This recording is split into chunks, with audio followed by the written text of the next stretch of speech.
up, brother, gonna rise with the sun. Step 2, get some good, some food in you. Step 3, think real hard about what you wanna be. Step 4, everybody just do your thing. Wake up, today's gonna be a good day. Wake up, today's gonna be a good day. Wake up, today's gonna be a good day. Wake up, today's gonna be a good day. Wake up, today's gonna be a good day. Wake up, today's gonna be a good day. Wake up, today's gonna be a good day. Wake up, today's gonna be a good day. Yo, set your affirmations, aspirations. I got shit to do, the aftermath of preparation. Good food, good mood, blood in circulation. One step at a time, yeah, that's how you make it. Set a goal you control and the steps you take them. I try to pick one thought, have some concentration. And if I make a mistake, it's called education. I try to do this every day, call it replication. Wake up, today's gonna be a good day. Wake up, today's gonna be a good day. Wake up, today's gonna be a good day. Wake up, today's gonna be a good day. Wake up, today's gonna be a good day. Wake up, today's gonna be a good day. Wake up, today's gonna be a good day.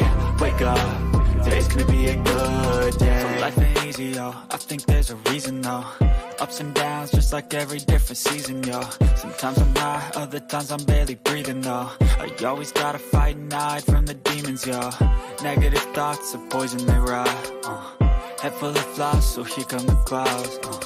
They'll never stop unless I can swap all the bad for the good in my head when I'm lost.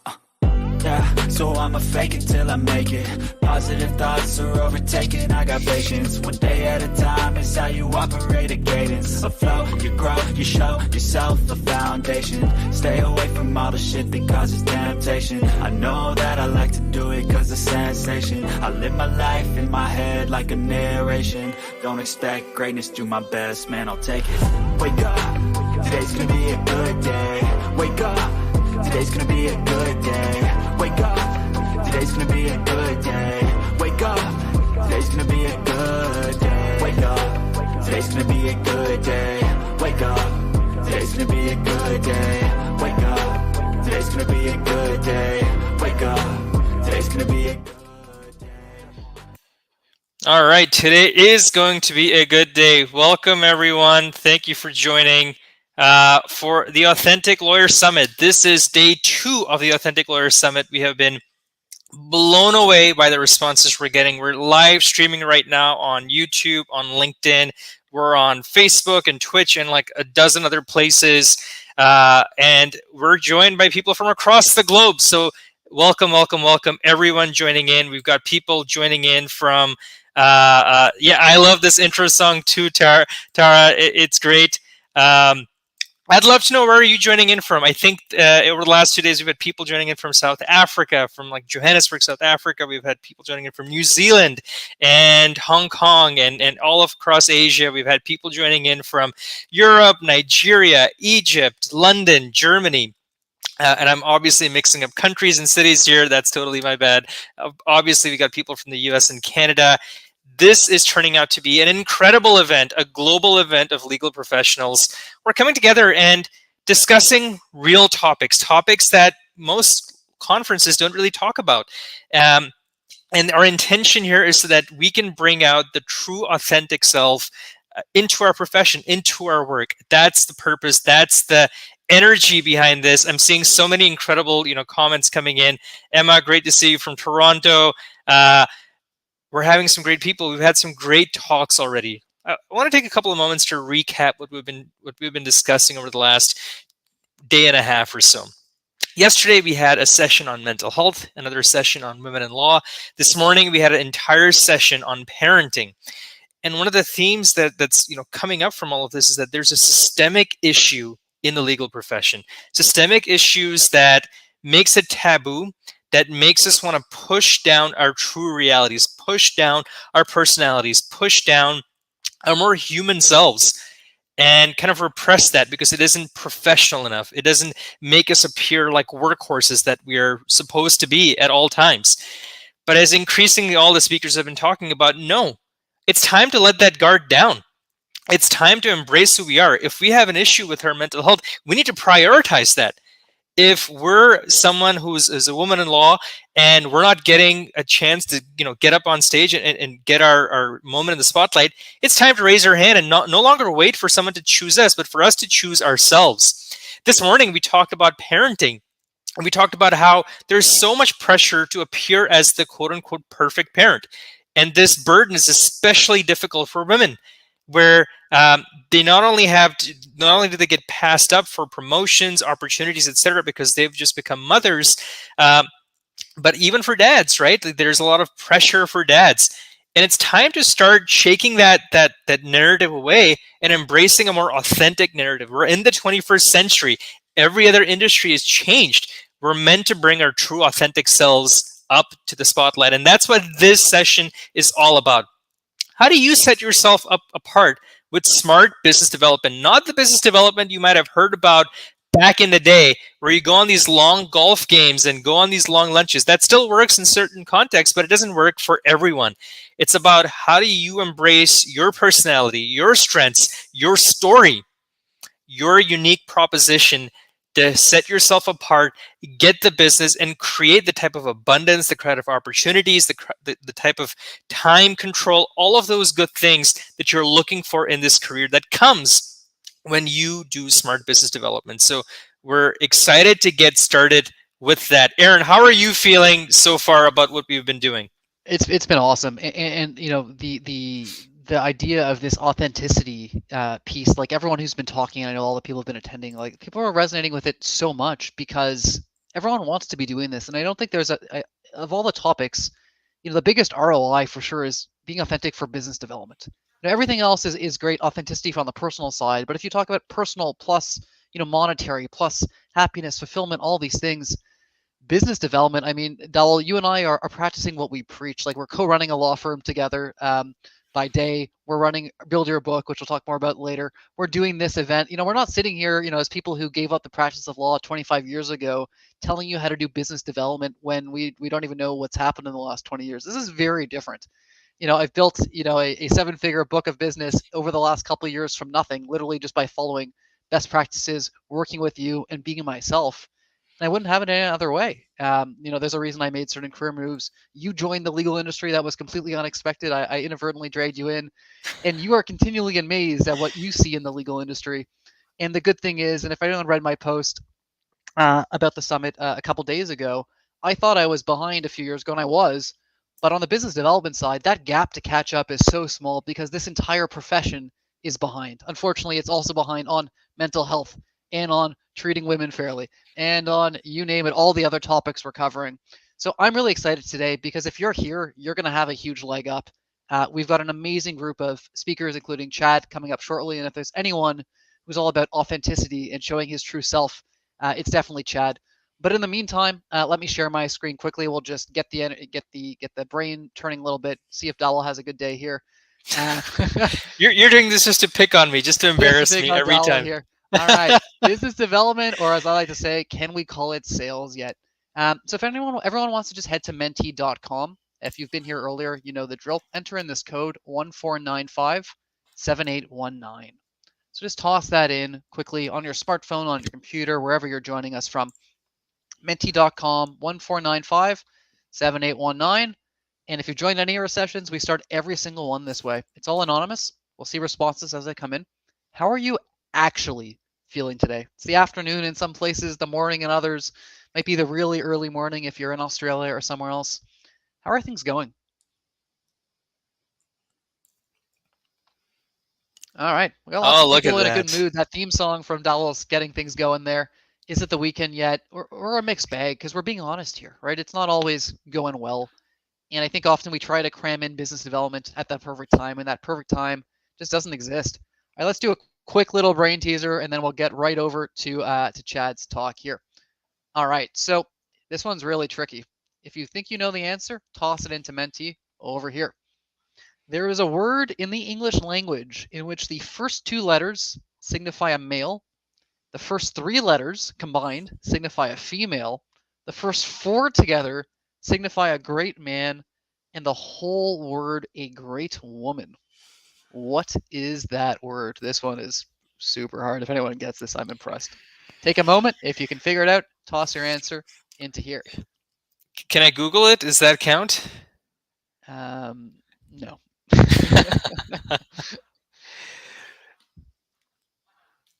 We got one person who thinks they figured it out. They too, hopefully not by Googling it. Take another 5-10 seconds here. Just take a shot if you have an idea. This is a great kind of one to think about here. All right. Oh, wow. All right. Impressive. Way better than I would have been. Heroin. First two words, first two letters, he, H-E-R for 3, hero for 4, and the whole word is heroin. So super impressive on everyone's end. Let's actually skip these. There's no point. We've got so much good stuff to hear from. I think we've got the energy going up here. So on that note, I would love to welcome our very first speaker here, who is Chad Abood. You probably know him from that smiling face there. Not the first time we've seen that, which is fantastic. He is a legal industry consultant. He's a content creator. He's a speaker. He's a former GC of an international portfolio of tech companies. His content focuses on legal industry relationships, on branding and technology. And today, Chad's here to talk to us about some really important topics: curiosity, humility, and selflessness, the foundation for building successful business relationships. Chad, I'm out of here. Over to you. Thanks so much, Aaron Dowell, for having me and for putting on such a thoughtful summit. You know, like I think for a long time, a lot of lawyers, we were chatting about how do we do conferences differently or summits differently, and then you guys just went and did it, which, you know, I love and really speaks to the action of building something, and I think ties nicely into business development, or yes, I think we can call it sales and building relationships, because it takes action. So, you know, I want to thank you guys also for attending, because I know what it's like. I've been, you know, on all sides of the legal industry. I know how busy our careers and lives are. And so I just wanted to say, first of all, I appreciate you for turning up from wherever you are and for sharing a few minutes. So thank you for that. So my name's Chad Abood, as Aaron said, and we're here to chat about business development. And I think in the way that, you know, Dowell and Aaron were leading in is not just BD for the sake of it in order to, you know, make bread, but how can we make it enjoyable, meaningful, and build bonds that are more fulfilling plus successful? Like, why not have all of it if we can? And so I'm coming at this from a few different perspectives. I was a lawyer at a national law firm. I was a general counsel, and I've also, you know, built some LinkedIn community and content creation over the last year. And so when I think about, you know, BD, I'm thinking about it, yes, the obvious, can you get clients if you're an advisor, but also building opportunities for yourself. And by the time we're done here in the next 10 to 15 minutes, I promise 3 things. One is I will give you a real data point on why, you know, Aaron and Dowell asked me to be here and why I think this philosophy works. 2 is, you know, I want to take you through how I think about historic BD and how I approach it. And then the third is I'm going to give you 5 tactical actions you can take and do immediately for free at no cost if you wanted to try to implement this. So there's kind of your money back guarantee, you know, from the 1980s infomercial, 5 free, no time, no cost things that you can do. So let's start with the data point so that there's a reason why we're all here. The data point is Aaron and I know each other, and the reason why I'm speaking is because we both think about BD in this way, in terms of creating opportunities. So we didn't know each other from our law firm days or from client advisor days. We know each other because we both, I think, try to use curiosity, humility, and selflessness in the LinkedIn space to push our industry forward. So we met maybe not even a year ago, just seeing what each other were trying to do and our thoughts and our experiences and our tips to try to make the legal space more fun, more enjoyable, more meaningful, and more successful. And so we were curious about what each other was doing. And it wasn't just a reflective curiosity. It was engaging with each other's content, commenting on it. That turned into a video call to get deeper into, well, what are you trying to do? That layered in with the humility of, I wasn't showing up and he wasn't showing up trying to say, nah, you should do it this way. It was trying to learn from the other person's perspective and see how we could each grow from that conversation. And then the last part is the selflessness. which is supporting each other in our initiatives and what we're trying to push forward without a preconceived agenda of what we're trying to achieve. And that bond formed not over a decade, over just a year. And that's why I had this opportunity to speak with you. So I wanted to give you that data point so you can say to yourself, like, this isn't just theoretical. This is actually why I'm speaking here. And this is why I get the opportunity to do these types of things, because I've employed this approach. So let's think about, historic BD.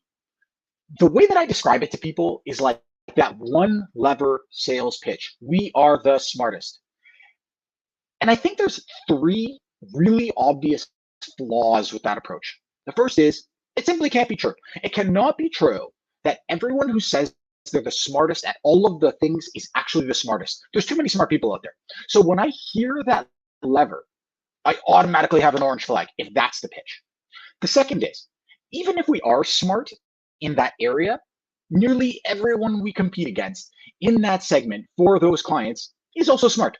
That's why they're also successful in competing for those same prospects and clients. And so it's not a differentiator, even if it is somewhat true. And the third is, it is the hardest lever to win on. Substantive brilliance. I love brilliant people, but it's the hardest one. It takes the most amount of grind, the most amount of effort, the most amount of time. So it's a lever that might not be true, isn't really a differentiator to people who don't know you, and it is really hard to do and left in the eyes of the beholder. So what do I mean there? Well, say that I have 3 opportunities to choose from an advisor and they're all brilliant. As the client, based on the variables that I need to be successful, I decide who's the most brilliant of them for me. So even if you are the most brilliant person, you are leaving it in the hands of the clients to decide. And so that's why I think that one lever approach is not optimal. Instead, I want to offer this alternative view of what successful BD/sales/ creating opportunities for yourself can be for anyone in this ecosystem. And it's beyond just being smart. You have to be smart and competent. Otherwise, you're out of a job. So we know that's table stakes. We know that has its place, but that's 101. I want to offer up some other levers that you can add to your BD toolkit to make it more fun and more successful. And I think they come in these 3 that Aaron mentioned, which is curiosity, humility, and selflessness. This is what I've employed, intentionally and unintentionally throughout my career. And I think, has probably served me as well as anything. And here's the reasons why I love it. It taps into foundational human instincts that have been coded into our brains for generations. So you're not fighting, pushing the boulder up the hill. This is how most humans naturally interact, is on these levers, whether they know it or not. And the reason is because humans are drawn to bonds. They're drawn to other people who they feel care about them, are interested in them for protection, for all of these, super long-standing reasons that have been coded into us. And so why not participate in what is already very natural to us? It creates a stickiness between people. And that stickiness really matters, because things are not always going to be shiny and beautiful. There's going to be really difficult projects, really difficult, contentious conversations. And just like in our personal lives, with partners, with children, with parents, when we have the bond, that is the foundation that helps us get through those challenging times. Because without it, we're just transactions. And buyers move quickly when all the advisor is transactional to them. So I really care about forming bonds on the human level. And even if you're not just into this for the altruistic purposes, and it doesn't matter to me if you're not, because here are the business outcomes that come from it. You get more repeat business from people that are sticky to you. Also, people who engage with you all the time, there's a growth in their spend, in their spend bucket with you, because you're forming deeper and deeper connections all the time. And the other piece is you're creating free lead gen for yourself. Here's what I mean. I get asked probably 2 or 3 times a week from peers for recommendations for counsel or some consultant or advisor. I need someone who does this in this jurisdiction and no jerks, whatever the ask is. So 2 to 3 times a week, I am recommending advisors and counsel to my peers. And those advisors and counsel are not putting in effort to win that specific work ahead of time. They're already warm, free lead gen from me, from a vetted peer, saying, yeah, I think Sarah's amazing. You should use it. That is a remarkable amount of sales collateral in the market that is totally passive to you. You're not doing anything, and you have all these folks in the market who have a strong bond with you that are recommending you. And so I want to shift. So this is where my philosophy takes me to the tactics. I want you to be able to walk away from this in the next few minutes feeling like you've got a handful of things that you could employ that are fast and free. And the reason why I especially like these ones is when things are fast and free, you can do them however much you want, whenever you want. And I think that's really powerful because you can test and learn. You can see what works for you, for your natural style, for your client style, for your prospect style. You can iterate them as you go because they don't cost you money and they don't cost you much time. But I think they're extremely impactful because they form the bond. So the first one is curiosity. And whenever I talk about this with law firms or lawyers, I immediately get the reaction of, well, you can't just ask anything. Of course, I'm talking to a group here of extremely smart, competent people. I expect you would not just ask anything. The way that I think about this, the easiest little code for myself is an 87-13 rule. Lawyers have got to be the best Googlers in the world. So use that 87% knowledge you can get on the person, their company, the industry, that you can get from 15 to 30 minutes of Google searching. Lawyers are amazing at this. That takes very, very little effort when you look at websites, LinkedIn, industry articles to understand the journey, understand the arc. It's that last 13% of effort that's harder. I'm saying stop there. Don't do it. Stop at the 87%. Become fairly informed. Because what that leads to is something that I prefer, which is deliberate curiosity. This is when you've got a little bit of information and you're showing up to a conversation and you have a little bit of intel that was easy for you to get, but demonstrates that you're trying. So you're not asking 101 level questions like, what's your company name? How long have you been GC there? How many people are on your team? You can find this stuff out online. But the next level, the 102, the 103, what was sparking you to move from this public company to a PE-backed tech portfolio and scale instead of a mature company? These more 102, 103 level questions that show people that you're engaged with their journey. And the thing that I really love there is it demonstrates an interest and a humility that gives you intelligence. It gives you knowledge. You haven't had to offer up anything yet in terms of substance or answers or solutions. All you're doing is, like Googling, asking some thoughtful questions, and you're building rapport and you're gaining intelligence that you can use to help further the relationship. And here's the other thing about questions. This is what I usually get next is, if I ask questions, my clients or prospects are going to think I don't know anything and they're going to think that I'm stupid. Hot tip, operators, which is what I also call in-house lawyers, already know that advisors don't know their industry as well as they do. Do you know why? Because the advisors aren't in the industry. External lawyers are in the legal services industry, also a very good industry, but you're not in the tech industry or the mining industry or whatever it is you service. And that is totally normal. The operators, the in-house lawyers already know this. And so I think when you show the curiosity to learn and the humility to learn, it's greatly appreciated. A lot of operators in these nascent industries that are starting all the time, they're still trying to figure out the industry. So I don't think it shows poorly. I think it's amazing. I think another trick to be able to remember that most in-house lawyers or the C-suite they were talking to appreciates thoughtful questions is think about it in a law firm. Do you prefer a junior lawyer to take an assignment and just go, I got it, and walk away? Or to say in that moment, or to come back an hour later saying, thought about this, I have these 4 questions for you. My experience being in a law firm, always preferred the latter. It felt like they were engaged. It felt like they cared. I never thought it was bad to ask questions. I wanted them to. I was nervous if they didn't. So when you're on the other side of the coin asking the questions, remember that. Remember how it feels when people ask you deliberate questions.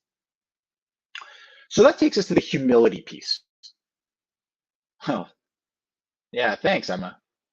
Shows a willingness to be vulnerable and authentic, 100%. So that takes us to the humility piece.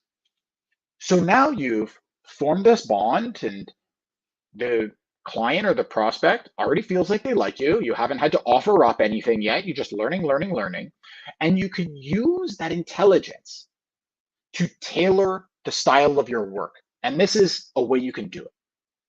Acknowledge someone's existence. So they give you a bunch of information through your curiosity phase. I would say don't just drive forward and now try to tell someone what to do. First step is acknowledge what that operator has now given you. An example is, wow, you really know a ton about your industry. You really know how this part of your industry works or how your company works. That's pretty cool. Appreciate, you kind of teaching me about that. Seeing someone for their contribution has a much larger application to a relationship than we think when we're the ones saying it. But what I would tell you is, imagine if someone said it to you. Imagine if your client said, wow, advisor, you really must have spent a lot of energy on that journey of learning that. That's really helpful. It impacts people. It forms a bond with them. And so I think use the humility to take the intelligence and to say to yourself, I'm not just going to tell this person what to do and what's right from my perspective. I'm going to take all that information and I'm going to use, like a confident humility of saying to myself, I'm an expert in this thing that they've asked for my advice on. We know that. That's why they're here. But I've also just learned a bunch. And I'm not just going to give them the same advice that I would give everyone. I'm going to give them advice that maybe is a little bit different than I might have come to the table assuming that I was going to give, but it's because I've learned. That sort of humility is extremely impactful on people. It shows them that you care, that you want to grow with them, that you want to learn what they have to offer. And so I would use confidence and humility to really demonstrate a level of selflessness. And what I mean by selflessness is you're bringing value to people without always an expectation of a preconceived outcome. That's what I think selflessness is. Of course, there's going to be folks who are listening to the word selfless and they're going to say, hey, Chad, like at the end of the day, you're trying to drive business development. So it's not really selfless. I totally get you. And I think that's cool. It's not a 100 to 0 game. There is a huge continuum here. And if we can bring some curiosity, humility, and selflessness to make the business development relationship feel better, feel more enjoyable and more fulfilling, that's what I'm about. And yes, at the end of the day, you're going to want it to come back to you. But as I've said many times on LinkedIn before, whatever it is you think you want, give that thing first. That is the best version of selflessness I think you can bring to business development. So what I want to offer you now, let's do a little time check here, is I want to give you, before we head out, the 5 things that I promised, 5 actions. The first one is when you are working with a client and you've done something with them, and whether it's the junior lawyer, the senior lawyer, the GC, or maybe a business person that you worked with, imagine if you took 30 seconds to send an email to their manager, letting them know in 3 sentences the quality that that person delivered on that project. And only if you believe it. If you don't believe it, don't send the email. But if you believe it, and I know many advisors feel this all the time. I was one. I felt the same thing. Here's the cycle of what happens. You spend a minute to write the email. Hey, Sarah, Bob worked on this thing. Just wanted to let you know, extremely thoughtful, and worked really hard on this element, and that really helped me as an advisor. And like clearly, you've got a superstar in your hands. Thanks, Chad. Send. Takes no time. That person, here's what happens, and this happens in industry all the time. The recipient, let's just say it was a CEO, they may not know you, but they immediately think well of you because you're saying something nice and thoughtful and specific about someone on their team, because that reflects well on them. So they like you. Immediately you started forming a bond there. 2 is they always forward that email down to the person that you're writing it about. So the junior lawyer or the GC that you're writing about, feels good about their CEO because the CEO flipped the email down. The CEO didn't even do anything. Automatically some value there. Of course, that person feels amazing about you. Why? Because you have given them gold. In-house lawyers, they don't work on an hourly basis. They're not trying to bring in revenue. For them, it is all about relationship credibility.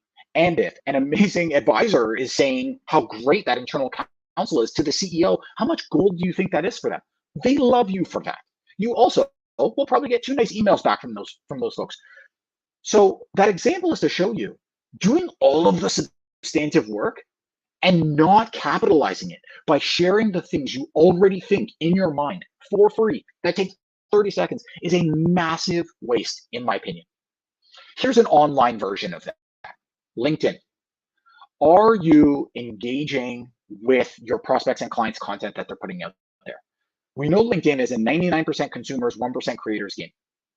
And we know that lots of lawyers are consuming LinkedIn and not engaging at all. It takes 1 second when you read something that you authentically enjoy to tap like. It takes 1.1 seconds to hit celebrate, insightful, love, support, whatever it is you actually feel. It takes 30 seconds to write a comment that says, hey, Chad, that was amazing. It takes 1 minute to write something more thoughtful in a comment or to reshare it or to tag someone. Imagine giving a recommendation to your client on their LinkedIn profile. In-house counsel moves to different orgs throughout their career. And LinkedIn is becoming our CV. So imagine if the law firm that you worked with had said, hey, you know, Teresa's unbelievable and she does this and she works with her business stakeholders this way and her advisors this way. I mean, that's gold to people. You know, they love you for that. So that's an online version of doing that. A third one is have preset regular meetings in the calendar. You send the calendar invite to a few of your prospects or clients that you want to have a deeper relationship with. These are non-substantive file related meetings so that you can get to know their life better. Because when we're working on deals and files and litigation, we all know that it's stressful and it's substantive and you don't have the time to really engage on a human level. Have those in the calendar. Doesn't mean you have to have them.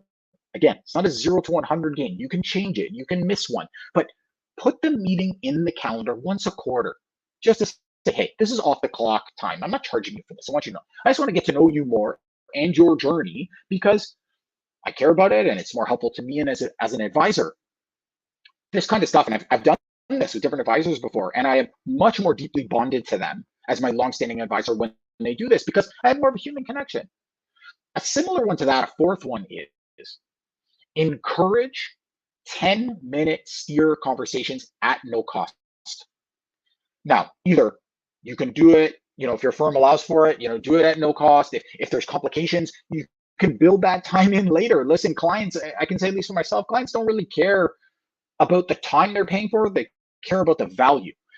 But lots of clients, they're hesitant to call their advisor every time they want to because they don't want to get billed for every 15-minute thing, 20-minute thing, especially when they just want kind of a temperature check. And so they don't. They make mistakes and they take risks they shouldn't. The business suffers from it, or they create errors, or they just have a lot of heartburn because they're not sure if they should have made the call. If you tell your clients, I promise you, you want to call me, you know, a couple times a month on a 10-minute temperature check, I can give you a thumbs up or a thumbs down. You're walking into a fire or sounds good enough based on what you told me. This is massive value to internal counsel. And you'll create a bond with them because they can trust you. And you're offering them something before you're asking for something. And here's the fifth one, which is ask them to speak on either internal sessions, you know, at your firm to help educate the firm about what prospects and clients think and need and want. But also when you're doing presentations is there shouldn't really be any anymore that are only the advisors on the presentations, because as someone who wants to learn, I want to see industry operators up there. I want to know it's actually operational. And if only the advisor's up there, I'm not able to confirm that someone can actually implement it. And I can't stress test what I'm doing against my industry peer groups. So you can bring them onto these panels, and a lot of folks are really keen to share their views and, you know, to get that brand opportunity themselves. And so you're actually elevating their voice for free, again, by just offering them to come on these panels and talk about how their advice can become actionable. So I wanted to share those 5 things. I'll just say them once again. Notes to the C-suite manager, engaging on LinkedIn, doing a recommendation for them on LinkedIn, doing the preset calendar meetings with a few prospects or clients at no cost just to get to know them better. Encouraging the 10-minute steer phone calls when they're, getting nervous about something, so you can give them a thumbs up or a thumbs down at no cost, and asking them to speak with you at events so that that client can give the operational side of it. That's validating their experience. And I hope that all of those, really tactical actions are good data points and examples for you about how you can form bonds with people that make your career more enjoyable, make their career more enjoyable, elevate each other's brands.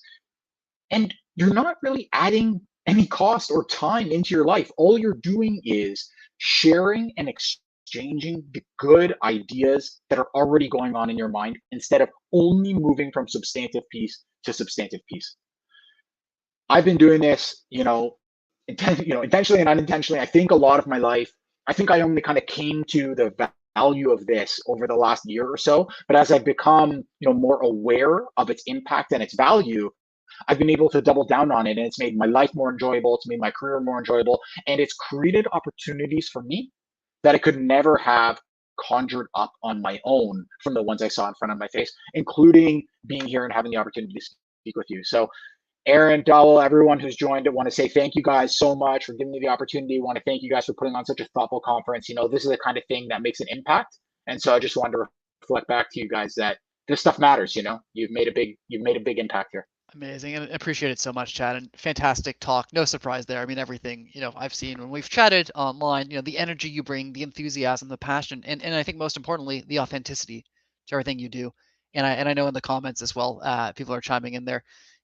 Hearing it, I think from someone like you, who is or was a GC, has worked in house, I think is so helpful also, because I think in private practice, so often it's maybe more established private practice lawyers telling other lawyers that you can't do this, you have to do it this way. And I think you're almost giving people permission to say, hey, wait, right, I can treat the potential clients or clients as humans. Wow, that seems like a no-brainer, but it's something that we haven't been allowed to do for a while, and it's because of people like you speaking up, showing their humanity, that's making a big difference. And so thanks again, Chad. If you're not following Chad already on LinkedIn, you absolutely should. Amazing content and just such a positive vibe and energy. So thanks again so much, Chad, for joining us. Thanks, guys. Really appreciate it. All right, Dowell, we've got a little activity to do before we get to Jordan for the next talk.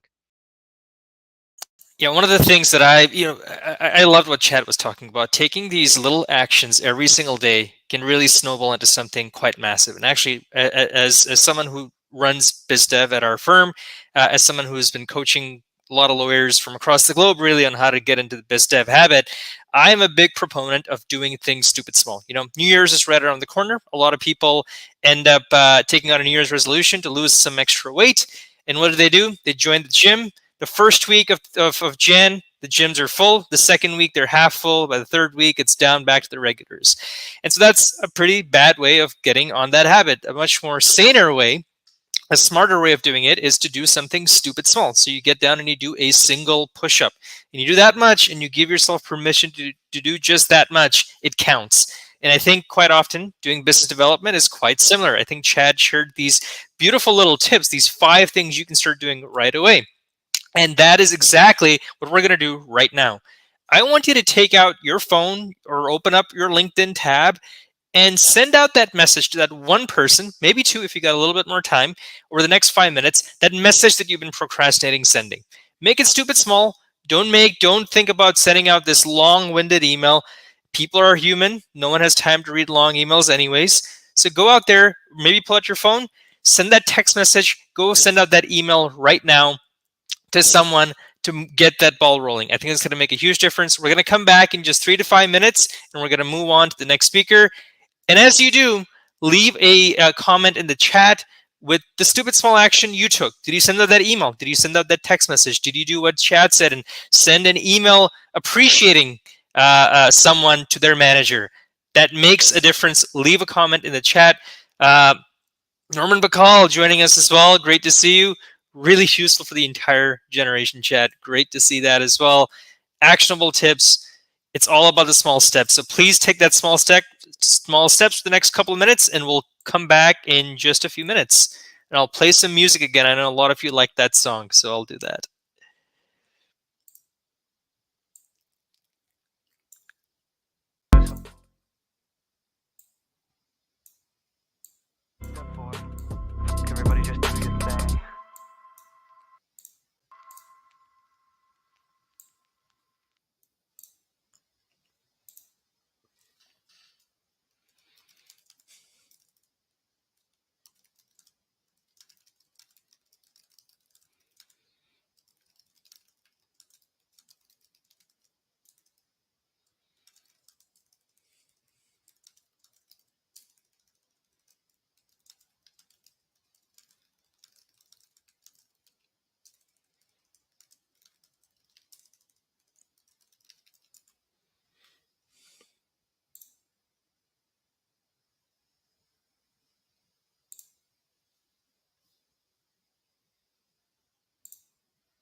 Step 1, wake up early, gonna rise with the sun. Step 2, get some good, some food in you. Step 3, think real hard about what you wanna be. Step 4, everybody just do your thing. Wake up, today's gonna be a good day. Wake up, today's gonna be a good day. Wake up, today's gonna be a good day. Wake up, today's gonna be a good day. Wake up, today's gonna be a good day. Wake up, today's gonna be a good day. Wake up, today's gonna be a good day. Wake up, today's gonna be a good day. Yo. Set your affirmations, aspirations. I got shit to do, the aftermath of preparation. Good food, good mood, blood in circulation. One step at a time, yeah, that's how you make it. Set a goal you control and the steps you take them. I try to pick one thought, have some concentration. And if I make a mistake, it's called education. I try to do this every day, call it replication. Wake up, today's gonna be a good day.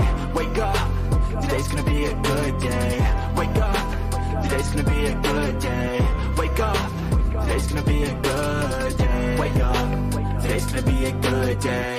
Wake up, today's gonna be a good day. Wake up, today's gonna be a good day. Wake up, today's gonna be a good day. So life ain't easy, yo, I think there's a reason though. Ups and downs, just like every different season, yo. Sometimes I'm high, other times I'm barely breathing, though. I always gotta fight and hide from the demons, yo. Negative thoughts are poison, they rot. Head full of flies, so here come the clouds. They'll never stop unless I can swap all the bad for the good in my head when I'm lost. Yeah, so I'ma fake it till I make it. Positive thoughts are overtaken, I got patience. One day at a time is how you operate a cadence. A flow, you grow, you show yourself a foundation. Stay away from all the shit that causes temptation. I know that I like to do it cause it's sensation. I live my life in my head like a narration. Don't expect greatness, do my best, man, I'll take it. Wake up, today's gonna be a good day. Wake up, today's gonna be a So right before we get to the next speaker, I think it's worthwhile talking about the iterative nature of business development. And as Dal and I were creating this event, we've been iterating nonstop, including literally throughout the day today, yesterday, because we're essentially running the same thing 5 times in a row, 5 different segments, very, very similar format. And we're taking notes, next time, we should have done this. Why don't we try that? This worked great, more of that. BD, business development or sales, let's use the real term, is all about trying things, as I think Dal just mentioned, seeing what sticks, and what Chad said too, seeing what sticks, seeing what doesn't work, and then throwing out the stuff that didn't work. But it also involves turning off our lawyer brains or our legal profession brains that say, I've got to be perfect, right? What if something goes wrong? What if it doesn't work? If it doesn't work, don't do it again. And so we've made lots of mistakes, but the key is you're not going to make those same mistakes again. And with business development, you get a lot of shots. But what you don't get is a chance often to do things if you don't take your shot in the first place. And Jordan, who's going to speak momentarily, she reached out to me actually, ages ago. We connected. I think she saw an article that I was featured in. It was either in Toronto Star or Toronto Life or somewhere. And that was through a whole series of coincidences that I even ended up there in the first place. We chatted. She has this incredible background, so I'm so excited to have Jordan here with us today. She went to law school. She's a former lawyer. But these days, she does bigger and better things. She is the founder and president of Speakwell, which is a premier public speaking, coaching, and consulting business based in Toronto and operating internationally. As you can imagine, she's drawing on her background in law and in business, but she also is an actor and a speaker, and she's worked in film and television and done all sorts of things. So incredibly impressive background.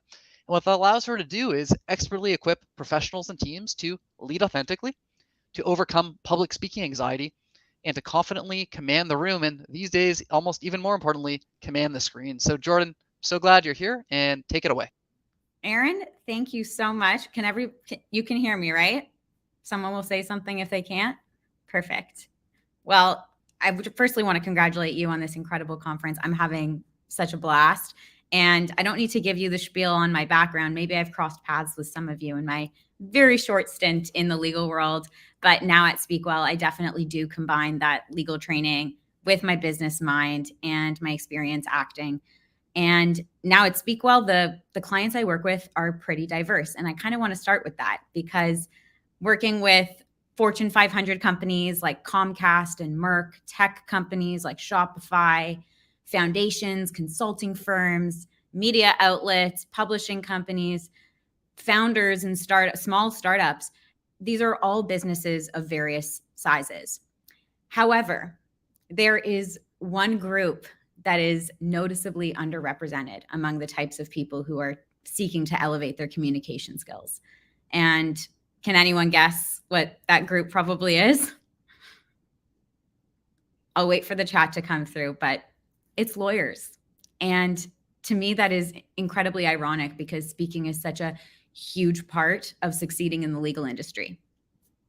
And this first became really apparent to me in an experience that we've all gone through if you are in the legal world, and that's recruiting. Maybe you're on the other side of it now and you're interviewing people, but I just remember so many qualified candidates with perfect grades, head of the law review, president of student council, all these things that give them a huge leg up and an advantage when they're in the door, and they did not land a job. And it was because of how they spoke in the interview.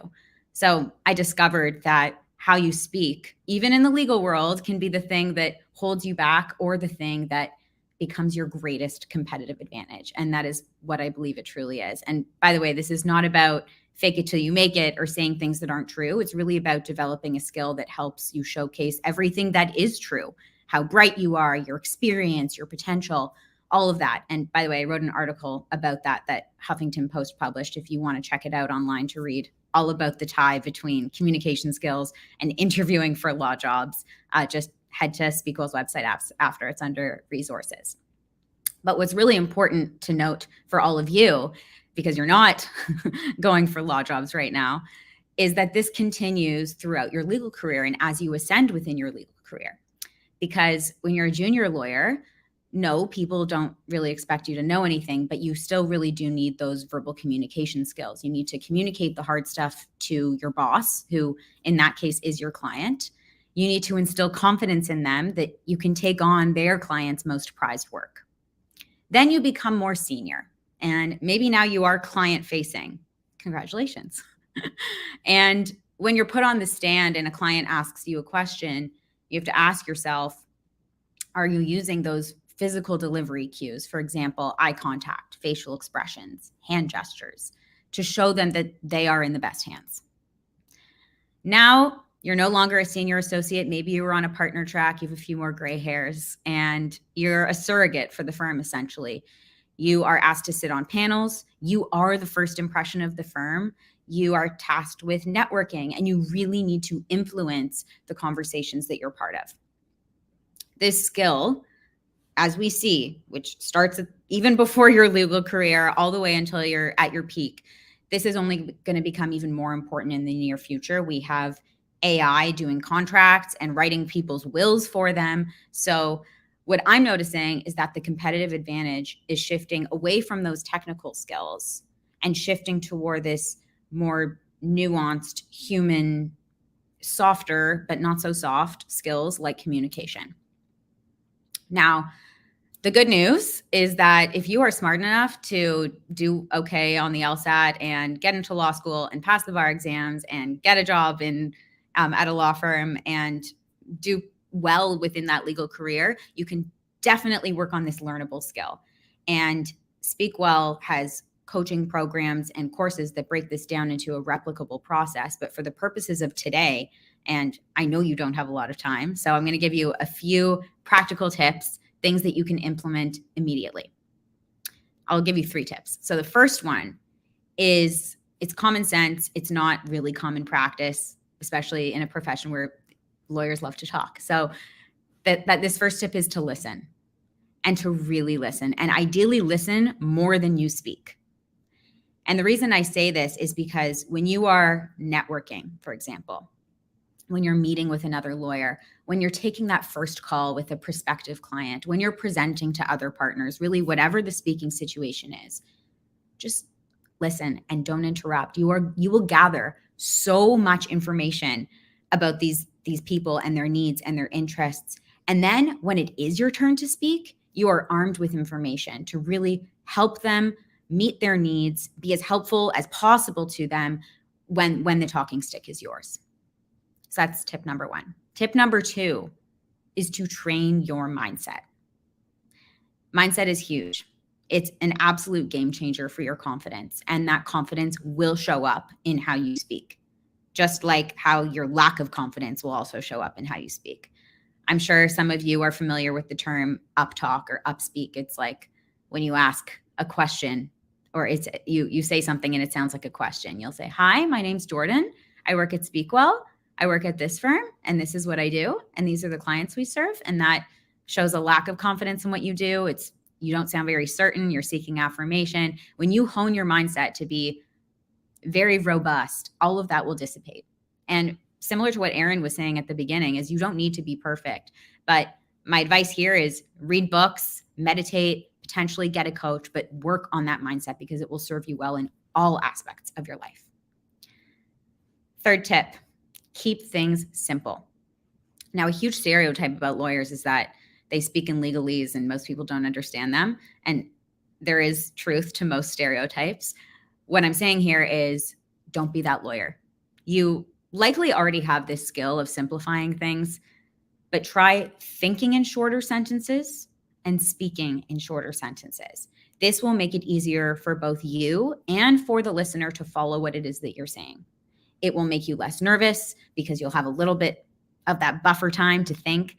And by breaking things down into easy to understand chunks, you will garner trust. People will feel connected to you. They won't feel as intimidated or potentially bewildered.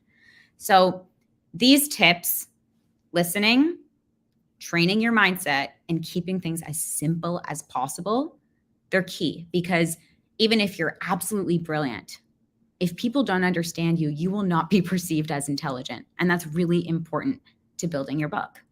So you have this extremely valuable opportunity to advance your career. And it all starts, in my personal view, with how you speak to people. And a lot of people don't give a lot of thought to it, but hopefully as a result of these 6 minutes that we've spent together, hopefully now you will. And it'll enable you to do, in my opinion, just about everything. Attract new clients, network, get that promotion, and build your book. And truthfully, the business that you're developing isn't just the law firm, but it's also yourself. You are developing yourself as a leader in the legal field. So I implore you, please seek out those speaking opportunities. Don't shy away from them. If you are shying away from them, work extra hard on that mindset and use the rest of those tips, because I promise it'll give you a huge leg up and it will open up doors that you probably don't even know exist yet.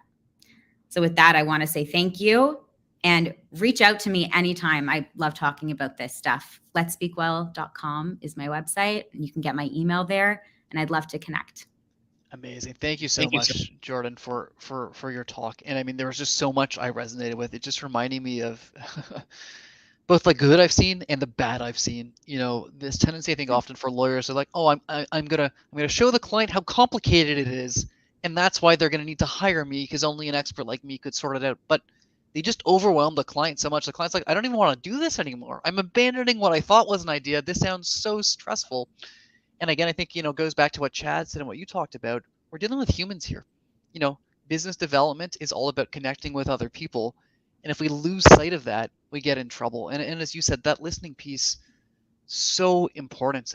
Dowell and I, we've done some simulations both at our firm with some of our lawyers, but also with people in our Build Your Book courses. And I think people just don't actually realize how much often they are the ones talking. We did an entire simulation one time where the person was specifically told, listen more, and they defaulted back to their norm. They got no information out of the other person, and then all you're left to do is just sell yourself without understanding what that other person wants. And as you and I both know, that's not going to get you very far. So Jordan, thanks again for joining us, and definitely reach out. Feel free to throw your contact information into the comments there. Jordan is a fantastic person, bringing both the legal background, but more importantly, someone who really understands what it's like. And she's working with your clients or your potential clients already. So an amazing resource to reach out to. So Jordan, thanks so much. Thank you. Thanks, Aaron. Thanks, Dowell. This is awesome. Amazing. All right. So we've got an amazing group of speakers. Next up, let me promote him up here, is Khurram Naik. So Khurram is a lawyer building legal networks through digital media. He's the founder of Penny Cooler, which is a member platform for South Asian attorneys with more than 1,350 members, which is incredibly impressive. Like most people here today, that's not all he does, because we've got high achievers here. He's also an IP lawyer. He's worked in the legal tech space. He's got plenty of big law experience. But he's here today to talk about a topic I'm really passionate about because I've been doing it by accident the last 2 years, building in public. So, Kuram, over to you. Take it away. Thanks, Aaron. Thanks for organizing this. So obviously we're all here because we want to learn about business development. Business development comes down to your network. Everyone wants a stronger network. We know that a strong network lets you accomplish just about any professional goal. But most people's idea of a strong network is a bunch of people that will do favors for you.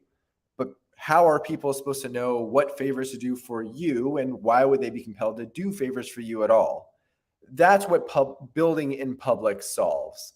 Building in public, in my view, comes down to three things. It's about sharing who you are, finding opportunities to help others, and sharing what you're working on. When you share who you are, people get to know you.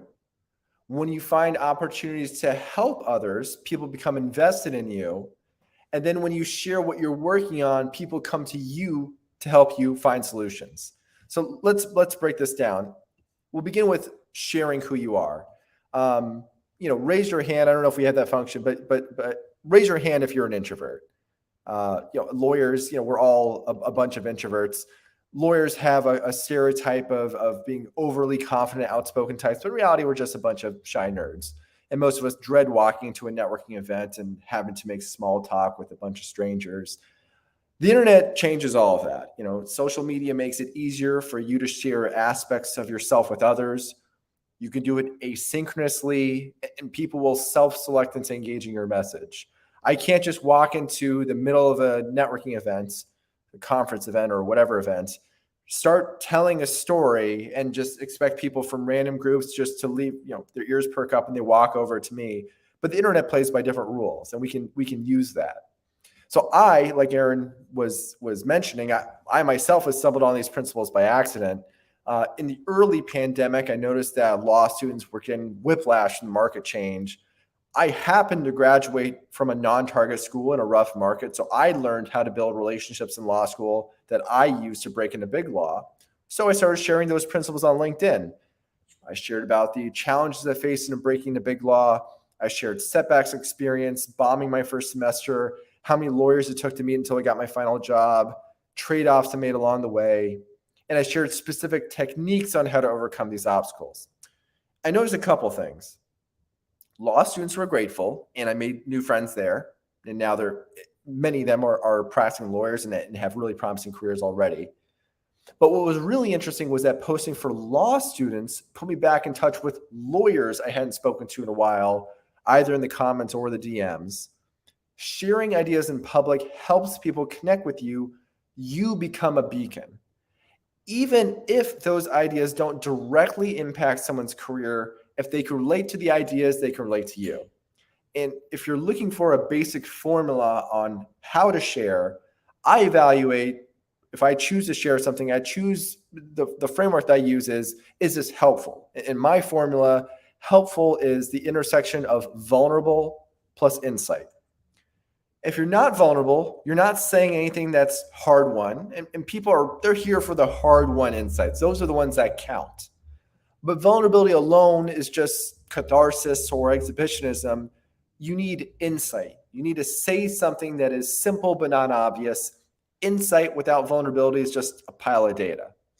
So that explains how to share in public and why to share in public. But now we want to talk about finding opportunities to help others. This is also a principle I stumbled on by accident. It really flowed out of just a desire to connect deeper with people. So in big law, you find a lot of pressure to work. You're working tons of hours, and you're also expected to conform at work. And so I go to these conferences, and everyone's really stiff and serious. But I found that bar associations were where I felt best. The pressure is off, and people are more free to be themselves. And no one has a posture like they're working the hardest on the most interesting matters. And that's where I found, there's a South Asian Bar Association, and that's when I found that I was most comfortable in. I don't get up in the morning and look in the mirror and see either a lawyer or a South Asian person, but those are parts of my identity, and the intersection between those identities is meaningful. So when the pandemic hit, one of my first thoughts was, oh man, the annual South Asian Bar Association conference is canceled. How can I combine what I'm doing for law students for this South Asian legal community? How can I be helpful here? So I thought about it for a little while. Then I figured out, okay, what if I combine these two interests by asking my friends in the community if they knew of any roles for law students, and I can just collect those and send that out in an email. So asked a bunch of people, got some roles. The first email I sent out went to 117 lawyers and law students. Now, this is where the third component of building in public kicks in, sharing what you're working on. When people saw what I was building, they wanted to contribute. People started adding roles, then more people joined. So that made it more appealing to add jobs, and that meant more people joined, and that's the flywheel that is keeping this growing. So now the newsletter is at about a little more than 1,700 subscribers, and the purpose of the newsletter is to get South Asian lawyers hired and inspired. So I include roles from South Asian lawyers that are hiring, and I include interviews with interesting lawyers. Now, because of this newsletter, I've now built myself a niche within this community that I care about. I've made new friends. I've made tens of thousands of dollars in legal fees and referrals. And this year, we had the first post-pandemic South Asian Bar Association conference. And I went, and people walked up to me to introduce themselves, to share, the newsletter, what about the newsletter resonated with them, what LinkedIn posts were meaningful to them. And it all came down to because I was sharing who I was, I found opportunities to help others, and I was sharing what I was working on. People want to work with me. People want to find ways for us to work together. So building in public comes down to being authentic and helpful. It takes some tinkering to find the formula that works for you. But the beauty is that when you're tinkering, people will see you being authentic and helpful. They'll support you and find ways to help you. And in my view, building in public is really, it's a small revolution. It's an end to this status quo of pretending that every career decision you make is a strategic move capitalizing on your extraordinary human capital. You get to be authentic about who you are. And that authenticity isn't just an attention-grabbing gimmick. It makes you real. And people are able to connect and learn from people that are real. They want to work with people like that. So build in public, share who you are, find opportunities to help others, and share what you're working on. I love that. It's so refreshing to hear you sort of say it out loud, because I think, like you said, you sort of stumbled onto this thing where you weren't doing this with this deliberate intent to get all these clients out of all these other things. You were doing something, you were passionate about it, and through that passion, you've gotten all these other benefits. Right? And I think it relates to, what Chad was talking about earlier, and Jordan. You're going out there not with the singular focus of, I'm going to get business and people are just going to give me work. You're doing something else that gives back and contributes. And the really cool side effect of that is now you've made better friends. You've connected with people deeper. And oh, by the way, surprise, surprise, people like to give work to people that they know as humans and they like. And that, I know I've seen this too. Everything I've been doing, I would say, has been building in public. And I mean, the referrals from unexpected places, work we've done with Build Your Book, Foral Academy, this summit, you name it. None of that is me trying to get work. It's exactly like you said, Kuram. It's the benefit of building in public. And before we switch over to our next speaker, what would you say, Kuram, to someone who's afraid of building in public or embarrassed that they don't have something right now to show off in public? What would you say to them? I think it's just easy to forget that you do have some hard-won insight that just seems obvious to you, but that someone else will benefit from. There's so many times where I follow someone who I think is, they've just got a really impressive following, and they'll just say something simple and it'll resonate with me. It's something, it can even be something trite, just like cliches are trite, right? But cliches are also meaningful. There's a reason why we keep on talking about these phrases, but there's something about someone who you value saying it that resonates with you, and the causation runs in both directions. Of course, you don't want to avoid saying fortune cookie kind of stuff. That's where I think my formula is helpful with that, where you're saying, okay, what's helpful and what's vulnerable, what is insight here. Yeah. But I think the way to avoid that is realizing if your North Star is being helpful, then there are things that you can do that are just very simple, and you might think nothing of it, but it's just putting out those words on the internet will be enough to inspire someone out there, and that's worth it.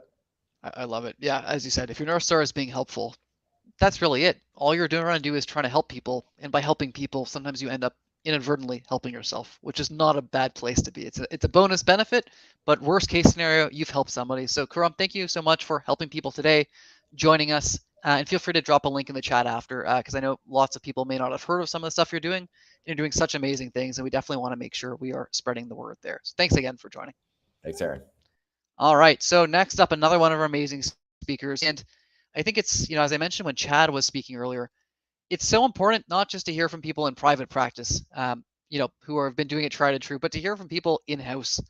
There's benefits of, business development for in-house counsel, of which I know we have many here today, but also it's great to get that perspective like Chad shared if you're in private practice, wondering like, I wonder what these people actually care about and actually think, these mythical, in-house people.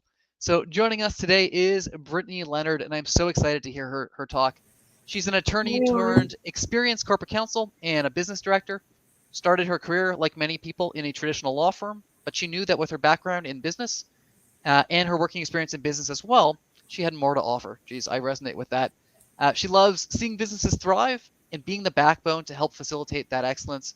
Brittany, take it away from here. So excited to have you. Hey, Aaron, thank you so much. I'm so happy you're just talking about Chad. It's like flashing. Is that normal? It is perfect. Go for it.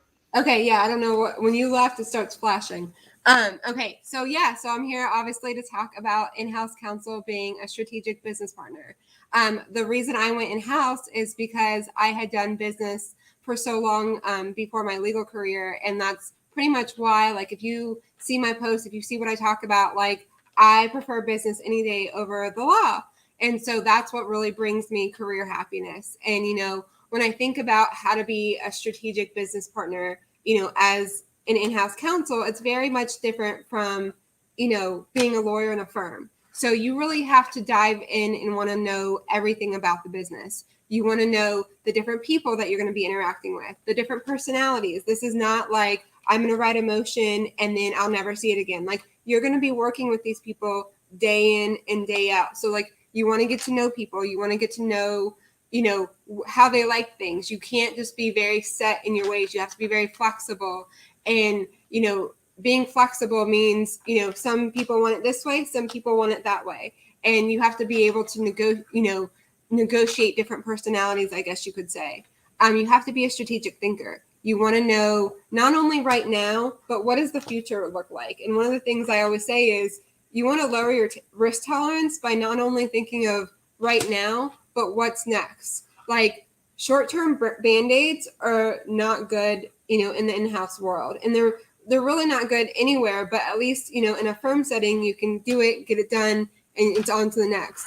And, in-house, you're dealing with that forever, and it doesn't stop. So like, you're always going to have to go back to that. So it's a big thing for me, is to make sure that not only are you looking at the right now, but you're looking at your future. So I would say, for me, 3 big lessons that I always tell people to really dive into is knowing not only the different personalities that you have to work with, but really listening to the business, listening to what they want, listening to the future, listening to what they want for the long term. And if you don't know, if you're saying like, well, how do I do that? Like, how do I listen and how do I get involved? It's, as simple as attending meetings from not only from your own in-department meetings, but say you don't know something about there's so many different facets of being in a company. You don't know anything about this XYZ department. Say, hey, like, I really want to know what you guys do on a daily basis. Can I start, attending some daily meetings? Can I jump into your calls? And not even if they don't need you to talk or speak, just say, hey, I just want to sit in the background and kind of listen. And then over time, when they see you in those meetings, they're going to be like, hey, like, what do you think? Like, and you having that, not only the expertise, from law school and like getting that education, you're going to have that experience level to say, oh, I can think of things in different facets versus some people who may only think of things one way. So, they're going to start seeing you in those meetings. They're going to start trusting you, and they're going to be like, hey, like, what's your opinion? In order to keep and maintain that trust, you're going to have to sit there and make sure that you're not a no department. Like, that's a huge thing for me. Like, don't say no, think of yes, but how do you get around it? And obviously sometimes some things are going to be this does not look, great for us, but how can we work to get both sides, the deal done? Because in-house, you're not looking to get, let's destroy them in a court, or like, let's get this done. Like, this is in-house. You want both parties. It's a business relationship. At the end of the day, you're looking to get revenue. So how do you get revenue? Be making sure that both parties can work together, not only for now, but for a long term. So, and then, not only so do you need to know the different parts of your business, but and the people that you work with, but if you're sitting there saying, how do I know the different parts of my business? Like, what do I need to know? For me, it's know your products and services, know what you produce, know what you give to your customers. And then it's also, knowing what you do from how it's created. Like, go to your dev team being like, how do we create these products? What do we do? Like, and then next, I would say your third thing is, what are your competitors in the marketplace? Like, who does what we do? Does someone do something similar? Knowing your financials and your policies and procedures, like, that's a huge thing. If you don't know your policies and your procedures and your financials, it always comes back. And the biggest thing I would say, in-house wise, you touch every facet of the business. So you're going to be talking not only to the CEO and your C-suite team, but you're going to be talking to your sales team. You're going to be talking to your dev team, your project managers, making sure that everyone's going to come to you eventually if you gain that trust, because they're going to be like, hey, like, a lot of times I'll get questions that aren't technically legal, but I touch everybody in the business. And like, when we have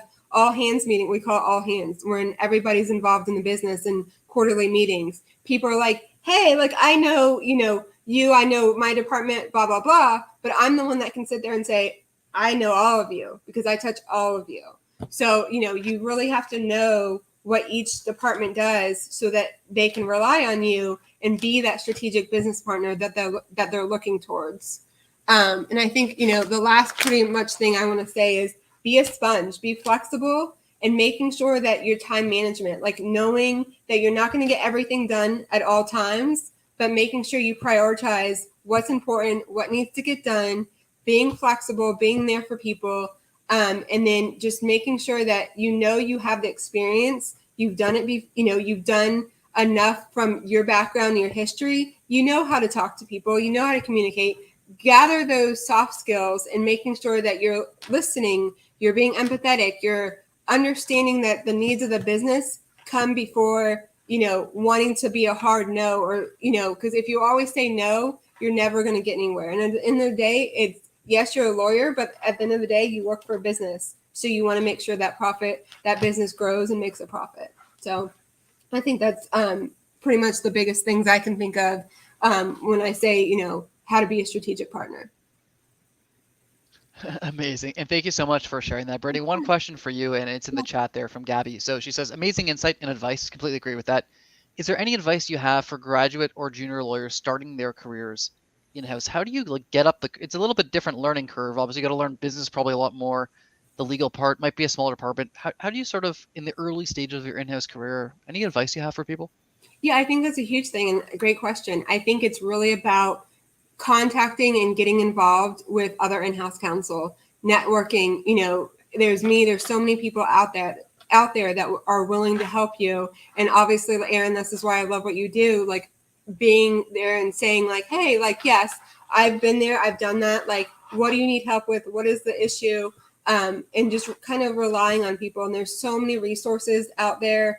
I can think of, Sterling Miller, 10 Things blog. Like, there's so many resources out there, and there's always people willing to help. So amazing. Brittany, thanks so much for sharing your time, your insights with us. This was fantastic. Really, really appreciate you joining us. Thank you. Have a good day, guys. All right, next up, before we take a quick little break and switch it up, is a very interesting speaker. We asked all our speakers for their bios. He just sent me a link to his firm's website. And I was like, that is a boring bio. Not that the bio is boring, but it doesn't do this speaker justice at all. So next speaker is Brian Potts. He isn't just an attorney. He's an entrepreneur. He's a writer. He's an incredible mentor. I think you've actually got an in-person event with one of our speakers from earlier today, Matt Schwartz in LA. He's also an equity partner at one of the top firms in the US. not too many attorneys can say they have successfully founded multiple startups, but then again, there aren't too many attorneys like Brian. So Brian, the floor is yours to talk about the benefits of giving back. Yeah, thanks, Aaron. Can you hear me okay? I just want to make sure everybody can hear me. Yeah, perfect. Perfect. All right, great. Thanks. Hi, everyone. As Aaron said, my name's Brian Potts. I'm currently a partner at Perkins Coie and co-chair of the firm's energy group. But as Aaron said, I wear many hats. I'm here today speaking at this amazing Authentic Lawyer Summit because, honestly, because I made an authentic post on LinkedIn at the beginning of the pandemic that went viral. I posted a picture, and some of you probably saw it, of my rejection letter from Perkins Coie from way back in 2002 with a message. It was a pretty simple message that said, "Law students, if at first you don't succeed, try again." 5 million people saw my post, and I was immediately inundated with dozens and dozens of requests from struggling law students and new lawyers who wanted to meet for career advice and to hear my story. Now, this summit is in part about giving back, so I want to pause here for a moment in the story to note that I had a choice when, I made this post. It went viral. I wasn't expecting that at all. I think it was my first LinkedIn post. And, all of a sudden I was inundated with emails. I'm a busy person. I have 2 young kids. I'm a partner at an AmLaw 100 firm. As Aaron said, I have multiple side businesses. I easily could have said no, and no one would have blamed me. I think that would have been entirely reasonable of me. But looking back on it, if I had said no to all these folks in need, I wouldn't be here today. And many, many people who ended up being helped by my decision to lean into this opportunity wouldn't have been helped. I ended up saying yes to everyone. I still say yes to everyone that contacts me and wants to meet. And what happened next was the most amazing part of this whole tale. So I post my rejection letter, 5 million people see it, all these people reach out, and I start meeting with them one at a time for 30 minutes, helping them any way I can, giving them advice, et cetera, et cetera. And then a couple of them had some really sort of sad, as you can imagine, sad stories. It's COVID, the job market's terrible. And I asked one of them, and this was the first one, and there ended up being 4 folks like this. I asked one, "Hey, I've got all this attention on LinkedIn. I could just put your bio up, tell people a little bit about you and your story, and I'm sure tens of thousands at least people will see it." Um, and for example, one of the women I was talking to had to find a job within 4 weeks, or she had to leave the country, and this is during COVID. So after they each agreed, I ended up posting about each of these 4 people on LinkedIn, and those posts also blew up. One of them had over 500,000 views, and amazingly, all 4 people got jobs from people who saw the post, reached out, and interviewed them because of the post on LinkedIn. It was wild. And what's even more amazing is that 350 or so lawyers from around the country and in a bunch of other countries, I think we had, I don't know, 10 countries covered. They commented on my post, they messaged me, they emailed, and they offered to help me mentor law students and young lawyers in need. And these were people I didn't know. I didn't know any of these people. I didn't know any of the law students or young lawyers. But they wanted help, and there were people out there willing to help. So again, I leaned in. I made 2 posts on LinkedIn because I think I probably had a line of, I don't know, the time 60 or 70 meetings lined up back to back. And I limited myself to 2 or 3 a day. So I was booking out for quite a while. And then when these 350 lawyers came out of the woodwork from around the country, including Matt Schwartz and other speakers at this summit, I did 2 posts on LinkedIn, that's it, saying, "Hey, if there's any law students and young lawyers out there in need of mentoring, I've got a long list of mentors. Just email me at my work and I will link you up with mentors." Well, over 1,000 people, 1,000 emailed me looking for mentors. And of course, then I'm like, well, now what do I do? So I just did what I could. I mean, obviously matching up 1,000 people and with a spreadsheet with 350 lawyers takes some time, and you have to go through and sort of see, like, are they in the right practice area, the right geography, etc. So I sort of said, I'm going to do this, but I'm going to do it on my own timeline because I'm just trying to help people. I ended up matching all of them with 2 mentors each, and it took about 4 months to get through all the lists. And this was 2 different posts. So I did one post and it was like a month and a half, and then another post, just matching people up, doing all the emails. And that's around the time when I met Matt Schwartz from DLA, who you've heard from, and a woman named Crystal Mauro, who was at Reed Smith, but is now in house at IBM. They emailed an offer to help me do the matching. And soon we all realized that us doing all this matching wasn't sustainable. So what did we do? We leaned in again. Instead of just not, just ending, we recruited some sponsors, including DLA, recruited some board members, and launched a nationwide legal mentoring nonprofit called the Legal Mentor Network. The goal of the organization is to provide every law student and young lawyer who wants help with a mentor. And I'm actually in LA today, as Aaron said, about to go to the first ever LA Legal Mentor Network happy hour. This ball that has just now is I have no control over and is just rolling, has grown astronomically. We've had somewhere around 8, I think, happy hours, Legal Mentor Network happy hours, with anywhere from 40 to 100 people showing up, including in New York, 2 in New York, I think, Boston, Chicago, LA, DC, Richmond, and a few other places I'm probably forgetting. And what the Legal Mentor Network does, really, the main focus is effectively to do what I was doing, which is provide access to practicing lawyers who just want to mentor young law students and lawyers. The beauty of my system was there was no infrastructure. You literally just said, "Hey Potts, I want a mentor," and all of a sudden you'd get emails from law students. So now we're trying to build the infrastructure to both make it so that I don't have to sit up all night matching mentors, and it's more streamlined so that we can take in more mentees. But the bottom line is the legalmentornetwork.org website is up. We have to date taken in well over 1,000 mentees, and we haven't even gone out looking for mentees yet this year. We're planning on doing that in November because we've been out recruiting lawyer mentors. Bottom line here, and the moral of this story is that no matter what your vintage as a lawyer is, there are lots and lots of lawyers out there who are willing to help. As Aaron said, and I've mentioned, I have a couple entrepreneurial side hustles, and it's been incredibly eye-opening to talk to entrepreneurs and investors in the startup space because they all want to help each other. It's like part of their culture. But the whole process of being an entrepreneur and then sort of being in the legal field, it's always made me wonder why the legal community wasn't as open and welcoming. And I've postulated, and obviously this is just one thought, but I think my personal belief is that the reason is that because in law school, you're competing against everyone else for grades. So when you get out of law school and pass the bar, I think a lot of people take that competitive vibe from law school into their careers as lawyers.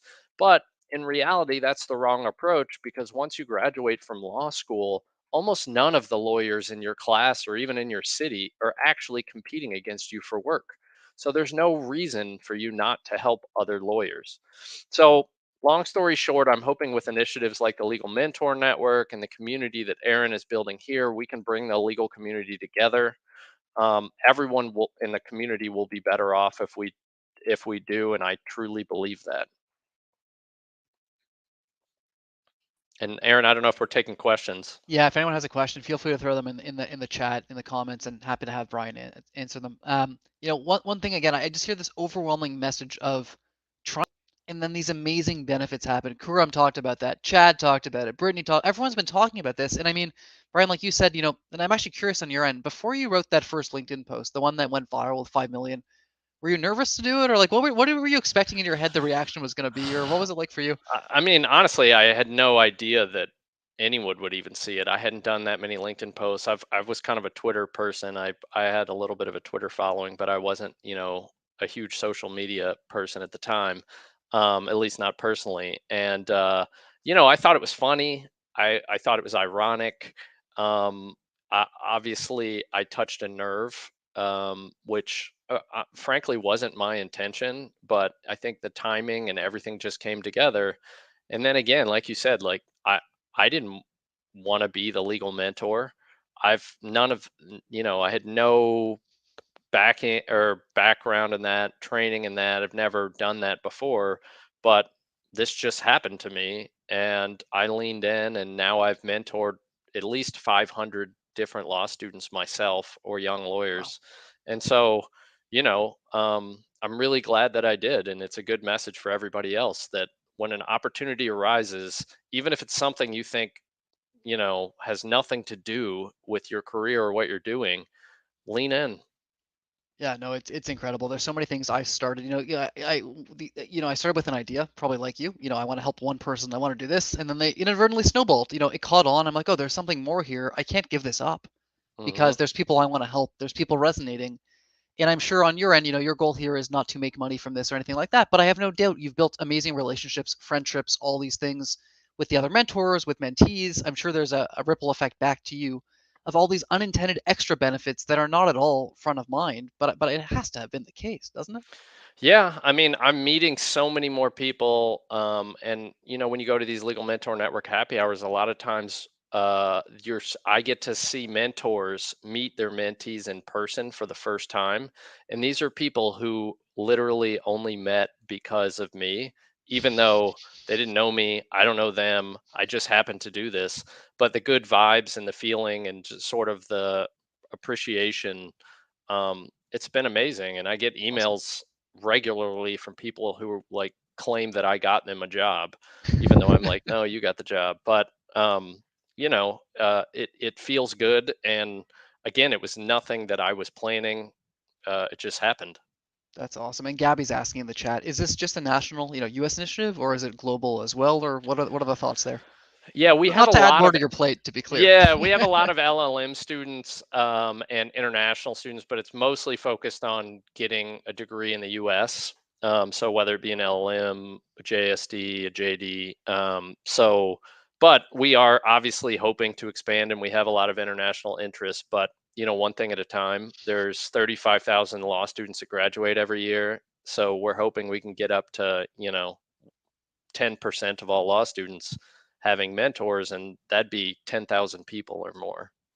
And Dal will say in the chat, Gabby, start your own mentor network in your part of the world, and that is a good point from Dal. But it sounds like, Brian, you're doing so many amazing things, and I'm so excited to see how this continues to grow. I've been watching you, to use Kuram's words, build in public on this. I remember your first post, but I've seen almost all the other ones since then, and to see what you're doing now with Matt and so many others is just truly inspiring. So thank you for all the work you're doing, and thank you so much for joining us today. Really, really Yeah, grateful. thanks for having me. This is great. Awesome. Thanks so much, Brian. All right, before we jump into Matt's talk, and most of you probably know Matt Margolis at this point, but I want to throw a link into the chat here. If you're needing CPD or CLE and you're eligible, let me add the link in here just so you can fill it out. And if you're tuning in on LinkedIn, I will add it in there as well. You can just use the code SALES, because it's not a dirty word anymore, on the Google form where it asks for a code. Just add SALES in there. Again, if you're watching on LinkedIn, let me toss that into the LinkedIn Live stream as well, so you've got access to it. Del, before we get to Matt, anything you want to add as someone who didn't grow up in the legal space, through a fortuitous series of events, ended up in legal, and have leaned into it? Anything that's been resonating with you so far? The bar is so low. Like if you just choose yourself and say, "All right, I'm going to do this," there's nothing that can stop you. I think everyone here today, and even the last couple of days, and just people we've interviewed on the Build Your Book podcast, they've all shown the exact same thing. There's no one who's going to choose you. You have to choose yourself. And once you do, the doors start opening up for you. There's more opportunity here than ever before. I'm lucky because I'm an outsider. I can see those opportunities from my background in tech and other industries. Be like, oh, this is so obvious. Like we should do a conference that's live streamed on YouTube and LinkedIn and a dozen other places. Apparently in law, this is unheard of, and everyone likes these complicated conference software and like, you know, where you got to sign up and do all this random stuff. So the bar is low. Pick it up. Find your own distinct voice, and we're going to get into how to do that later on. But yeah, the bar is low. Just go do it. Yeah, we'll give Matt a minute here just to pop back. But Dal, you know, what are some things that you've seen in your time doing business development training, you know, with me through Build Your Book and now running our sales team and our customer success team at our law firm? I mean, what are some things you've seen either our lawyers do or other lawyers do, and you're like, why are we doing this? Or I can't believe we're not doing this. Yeah, I mean, the simplest thing is the title of our event, right? This idea that we should be authentic. We should embrace our own stories. We should lean into that. Our stories, our weaknesses, the moments of failure, they are actually our assets. They're the moments where we became who we are, right? It's how we deal with failures that make us who we are. So embracing that type of storytelling. I think we heard some great talks on how to be a more effective speaker. And we also learned the idea that you don't need to be an extrovert. You know, I think a lot of people think that biz dev sales, you got to be an extrovert, slick back hair type of thing. And you don't. With the power of the internet, the pandemic has really unleashed this genie out there where anyone can make a post. You don't have to be the most slick back hair kind of extroverted kind of guy. You don't need to worry about your accent. You know, a lot of people are self-conscious about that. It really is an open field. And it's a better time than ever to do business development, to claim your story about mental health. If you're a woman in law, if you're from a marginalized community, you can speak up and you can own your own story. So amazing. On that note, speaking of somebody who has certainly done an amazing job of all these things over the last year or two, we're thrilled to have Matt really nice. here with us today. Currently, Matt is the head of community at Law Trades, which is a legal tech company that provides flexible, on-demand legal talent to busy in-house teams. Formerly worked in private practice. You've probably seen him on Twitter, LinkedIn, and I'm sure TikTok as well. Matt, over to you. Would love to hear about some of your journey and personal branding and professional developments. That was really nice. That was I don't normally get that good of an intro. When I was in private practice, it used to be far less exciting to jump on the phone with me or jump on a Zoom or a video conference. And then in-house, it was a little bit better. So prior to doing this, I was an in-house attorney. And I think the best way to kind of explain my thoughts on business development, professional development, is more or less explaining where I came from. So back in time, I was a private practice associate. I was billing, like 2,400 hours. Needless to say, I was tired. Needless to say, I felt a bit overwhelmed. And I always knew looming over my head that I had to have a book of business at some point. Because in private practice, that is the lifeblood of the firm, right? That's the lifeblood of the industry. By having your own clients, you control your fate. And by having your own clients, you're much more valuable than someone that doesn't. Obviously, that leads to partnership. So I remember, started posting on LinkedIn. I think a lot of people, that's where they started. Twitter was a bit scary for me. I didn't know, I guess, really what to post. I think that's always something that people talk about, how to get myself out there. I didn't like conferences as well. At the time, conferences were a bit overwhelming as well. I mean, myself, I am generally an extrovert, more of like an introverted extrovert. So I don't love being in big groups of people. So that was a bit concerning for me as well. So I said, all right, let's do LinkedIn. So I go on LinkedIn and I start posting about things, generally speaking, the classic legal argument or articles, updates in law, things of that nature. And that was cool. And I think it got some traction, but that wasn't really my voice. That wasn't really what people wanted to hear. And that's not what I really wanted to listen to. So eventually it turned into, I think, a video of me more or less joking, but in a very frustrated tone, that my clients and generally folks in the construction industry was where I was marketing, don't use contracts. And it drove me nuts. So that video ended up doing very well. And I'm like, oh, well, maybe this is the content I should be going towards. This is the best kinds of marketing. It's marketing that I actually could stand behind because like I would laugh at this too. So, or I would enjoy watching it as well. So I started doing things of that nature, ended up building a book of business inadvertently. I'm not asking for business. Obviously I'm adhering to the relevant bar rules, for marketing. But folks were coming to me. They're like, hey, you're that funny guy online, or hey, you're that lawyer. I don't know many lawyers in Florida, but I see you around. And it ended up building a book of business. So I went from one firm to another firm with a bigger book of business and started to grow. Eventually, I did go in-house. And from there, I didn't really have to build a book of business anymore. That was more or less behind me. But brand building, which is really the same thing as building a book of business, building my brand became much more important, where maybe I don't care about folks coming in and providing me with legal services, but knowing who I am, knowing what my brand is, understanding what I'm doing, that was very important. So eventually I started posting on other social media platforms. I started posting on Instagram. I started posting on Twitter. I started posting on TikTok, these different channels where I could further amplify my message. And I'll get to that after, but that ended up doing well. And then eventually I ended up at Law Trades, where Law Trades, we work with a lot of in-house departments. We work with some law firms as well.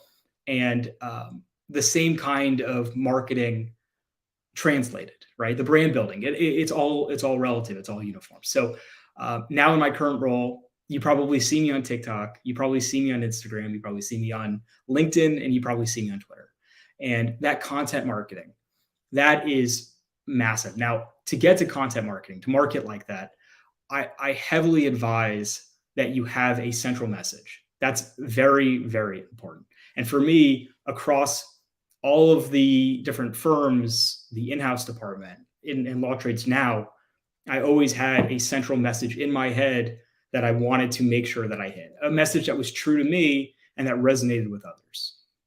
And the reason I knew it resonated with others is, it resonated with me, right? If it resonates with me, at least somebody, because of the power of social media and the millions of people out there, at least somebody, it's going to resonate with them as well. So my central message has always been empowerment of the attorney.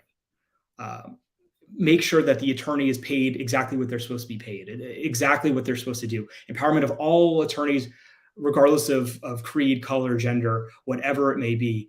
And in a lot of what I do, that's what you say. That's the general message. I also love to poke fun and amplify the exhausted attorney trope, which to me makes me laugh. But the message here is like, we're overworked. We are overworked, and we work too much, and we don't have that true work-life balance, or at least a semblance of a work-life balance that makes sense. And that's my central message.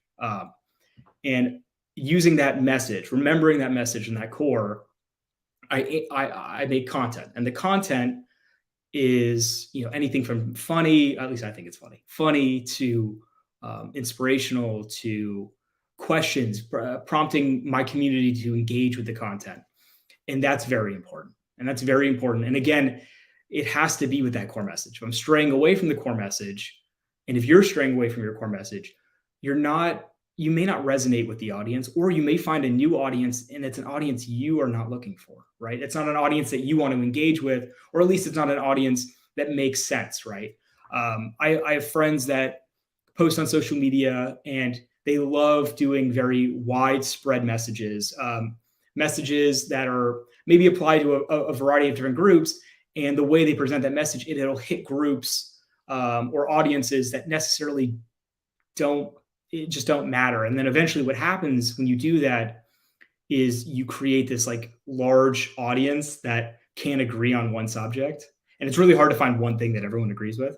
And it eventually becomes chaos, and it's very frustrating, and it's the worst. So my advice is find that one audience, present those messages, and present the content in that way. So that's what I harp to all lawyers I talk to, law students, legal adjacent professionals like legal operations professionals or paralegals or contract managers. That's what I promote. And in this day and age, it's crucial. It's absolutely crucial. You really should be presenting your brand. Now, again, I'll say this. You don't have to present your whole self online. You don't have to be that person that needs to post constantly to present yourself always in the light, because that's likely not even healthy. That's probably not a great thing to do. But if you are trying to build a brand, trying to build a book of business, trying to market yourself market your firm, market your business, whatever you're marketing. You need to do something close to that. At least that's my 2 cents. Granted, some of the other speakers may disagree with me or may have other approaches, but I think that approach makes a lot of sense. And I adhere to it. Now, I will say this. The other thing I wanted to talk about today outside of the content marketing, and I'm speaking fast because I don't believe I have a whole lot of time, is understanding what your brand is and presenting that brand correctly. I think that's crucial. I think a lot of the times you'll see folks present a message, an idea, an image of themselves, and they don't even know what their brand is. And they don't know what they present. They don't know what they're presenting to folks. And what happens is your audience, your community doesn't know who you are or thinks you're something that you're not. And that kind of goes to the theme of this conference of being an authentic lawyer, right? You need to be authentic to yourself, an authentic version of yourself, an authentic, or at least close, right? Close enough. I like to play characters, but at the end of the day, if you see how I post, that's me. That's me. And that is really crucial because in this day and age, people can see when you're hollow. People can see when you're not sincere. People can see when the message you're presenting doesn't look like you or just couldn't be you, right? It just doesn't make sense. So that's a big thing that I'd like to harp on that I think you should definitely consider when you're trying to build a book of business, when you're trying to market, content marketing, marketing for a business again, or just, again, yourself. Have an authentic you. Be authentic. Be yourself. Present that image online. Don't try to be someone you're not because it's not going to work. And I think, not to stereotype generations, but I will say that I've seen with the newer generations that they can sniff that out in a heartbeat. They know when someone is not being themselves. They know when someone is not being an authentic version of themselves or trying to put on like a facade. They know. I've seen it. I've been called out online. So that's something I really want to stress today is that if you're going to go out there and content market and build your brand and professional develop, make sure you're authentic. Make sure that the image is authentic. Make sure that it's you. Because again, it's not going to work out in the end. It's not going to feel good also. So that's something I highly, highly, highly recommend. And if anyone has any questions on the marketing, on the content marketing, on the brand building, both online, I do go to conferences now. They do scare the hell out of me because again, I'm so used to being in a small, I don't know what the dimensions are of this little room, but this is a tiny room in a tiny townhome somewhere. So, but I am going to conferences. I will say that in-person marketing is also fantastic. You don't have to always, because the internet is now such a fantastic channel, but I would recommend at least trying to go to in-person conferences or in-person events where you know some of the people, you've engaged with some of these people online to create a deeper connection to meet your community, right? But again, if anyone has any questions, I'd love to answer anything anyone has. Feel free to add them in the comments. I've got a question for you, Matt. How surprised is your family or your friends about what you do now and sort of your journey to get there? So, very, very. So I think when I was in private practice and I went to another firm, right? My family was like, oh, okay, that's cool. You're posting online. It's cool. It's whatever. Like, it seems to be working. That's great. And then I went from private practice to in-house and I had amplified my message and they're like, oh, okay. Like that's cool. It's like a different career path necessarily. It's not like being partner, and the social media is amplifying a bit, which seems fine. And then I went from in-house to law trades and they're like, I'm not sure what you're doing anymore. I don't fully understand. They now get it. They understand it now, but like they see me sometimes being a caricature of myself online and TikToks especially, which to be fair is not very far off than what I am, but they've got it, but they definitely saw it first and they were like, well, hold on. Seems a little off. But definitely not traditional of an attorney, definitely not traditional of someone who is, goes to law school to try to be a partner at a law firm. It was definitely a shock to start. One thing I hear a lot from people, and I'm curious your perspective, is that when they're thinking about posting on LinkedIn or any other platform for the first time or writing a post, like they sort of get terrified. Like we're all our own worst critics. And I'm curious, like you've done this a lot now. What goes through your head when you're about to release a new TikTok or whatever, where you're like there's a risk that someone is offended or something bad happens? Like what's going on in your brain? Oh man. So like, I'll give everyone a good one. This is a good example of it. So every time something goes, I call it too far, because everyone always wants to go viral. But once you go viral, you're like, all right, this is a little, because then, people from the internet that don't understand you, don't understand your message, don't understand what you're saying, are like, well, I don't like this. So I had a tweet fairly recently go far, like maybe it was like 16,000 likes. I think it ended up hitting, maybe like 2-3 million people. And I remember people coming in and just just like coming, right? Just quick jab, got me in the jaw. And I'm like, wow, like that hurts. And I think about that, and it's happened in the past. And I think about that when I post, and I'm like, is this going to result in this kind of backlash? And it sits there. And then I realize it happens all the time. And I'm literally just about to post, and I think about it, and I'm like, so be it. I can mute it, and I'll post it. So that's the thing. I've gotten so used to it just because I've been doing it for so long. Yeah. But there are still posts I do that, like, just before posting, I'm like, is this the one? Is this the one where someone's gonna get me quickly in the jaw and knock me out for a couple of days? So I'm definitely nervous. And if someone is nervous about posting, if it's authentic to your message, if it's authentic to your brand, I cannot stress this enough. It's okay. It'll be fine. Like you're going to offend. I mean, you're poking fun at, an industry or people. So there's always going to be someone, like you said, who's offended. Always. And even if it's not an offensive post, I saw one from a buddy recently. It was like super innocuous. And someone just came in and was like, angry. And he writes me and he's like, hey, did you see this? And I saw it. And I'm like, I don't even understand the logic to be angry, but that's the beauty of the internet. People just angry. I see a question real quick from Angela.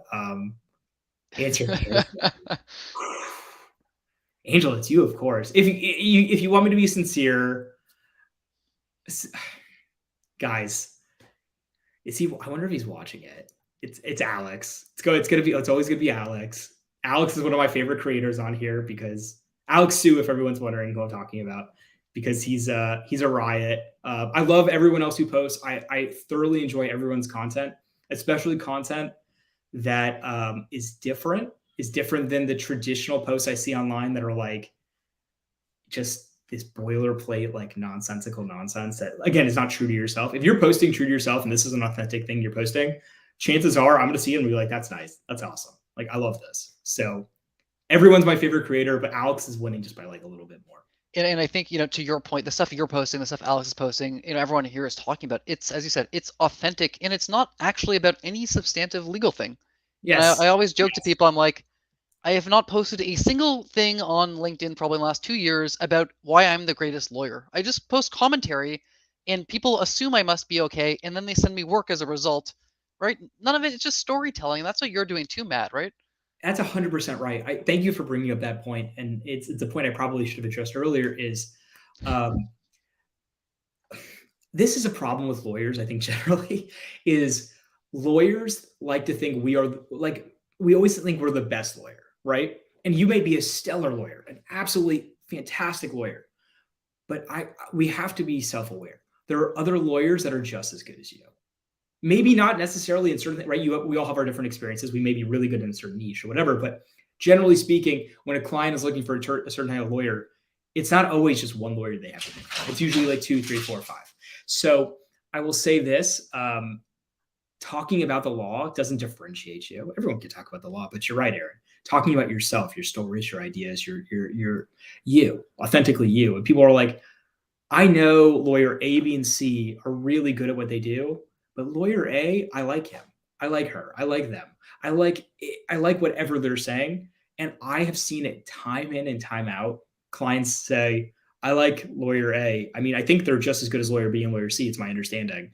But I like them, so I'm going to go with lawyer A. And it's really hard to know, quite frankly, who a good lawyer is. I mean, clients may not, if they're a business person, quite honestly, what makes a good lawyer? We've done a great job of obfuscating what does make a good lawyer. And often until something goes wrong, you don't know if they did a good job or not. So what do you have to go on as a client? Do I like them? Do I connect with them? Are they authentic? And as you were talking earlier, I was thinking back, you were talking about some of your earlier posts that were maybe not on brand or not authentic. And I was looking back, and I'll just share my screen here quickly. Don't you do this. Early in the pandemic, the firm I was at was like, I want people to start posting on LinkedIn. And obviously nobody really did it me. I'm like, what do I have to lose? And so, here's my early LinkedIn, posts for early in the pandemic. We're doing a webinar about, employment law, managing coronavirus. No one really cares. Hey, and I'm like trying to figure out ideas of what to post about. I'm like, oh, there's this new thing. So whatever, this is, helping people sort of, but like super not authentic. Yeah. Oh, hey, virtual office webinar. Like no one cares that I'm speaking at this webinar. These posts started doing terribly, obviously. Hey, here's another thing. No one cares. Here's IB. No one cared about these things for obvious reasons. Oh, hey, here's me promoting myself. Surprisingly, no one cares. Suddenly started posting more authentic stuff as I figured out my voice up and up. And we got into some more interesting stuff. And that's when it's like, oh shit, some of this is actually resonating. Storytelling. Turns out, surprise, surprise, people really like. Here's me promoting myself again. Didn't go so well. The first substantive tie-in post that actually worked okay was me making fun of me talking to the IRS equivalent in Canada, the CRA, but I accidentally got a sex phone line through like a misdial. And hey, that did pretty well, right? Because it was funny and it was relatable. It wasn't about me being a great lawyer. It was just a story. And I started realizing, oh crap, maybe there is something to this of just being myself and being authentic. It's like night and day. I think I went from, I remember it was like my viewership, right? Like likes and viewership, which candidly is not necessarily the best gauge.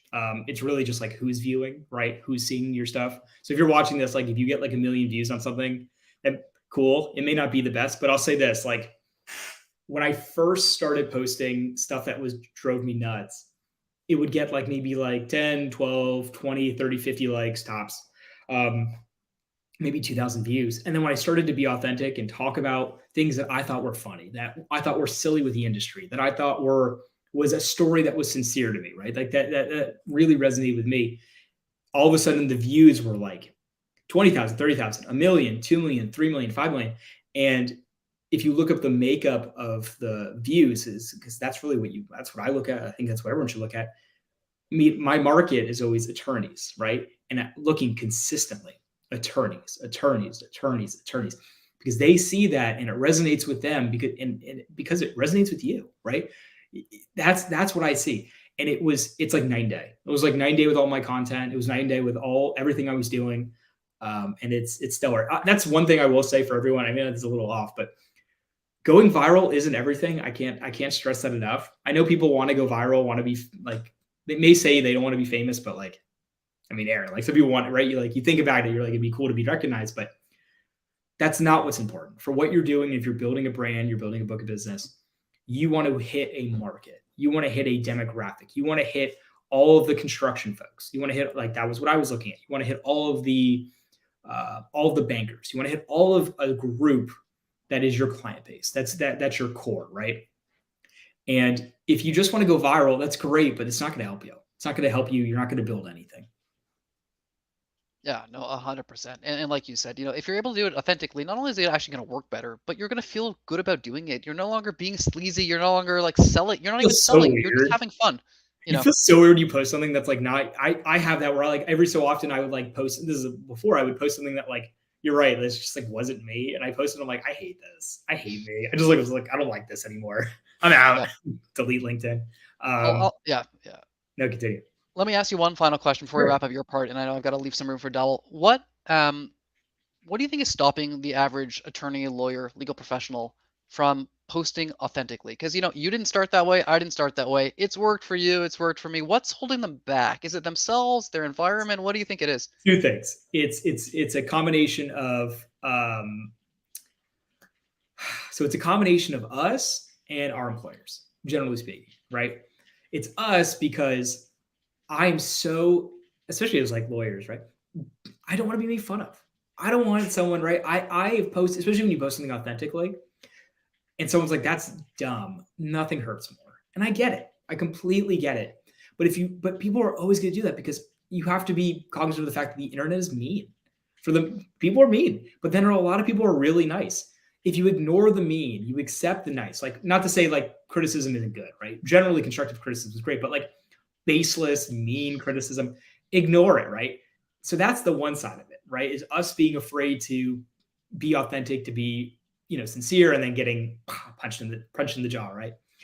On the other side of it is also our employers. There are plenty of employers. I've had this myself where, or clients. I'll say employers and clients where they don't want to see that kind of content. They don't want to see certain kinds of things you present yourself as. I've always been told lawyers shouldn't be funny. That was a good example of something I've always, that killed me.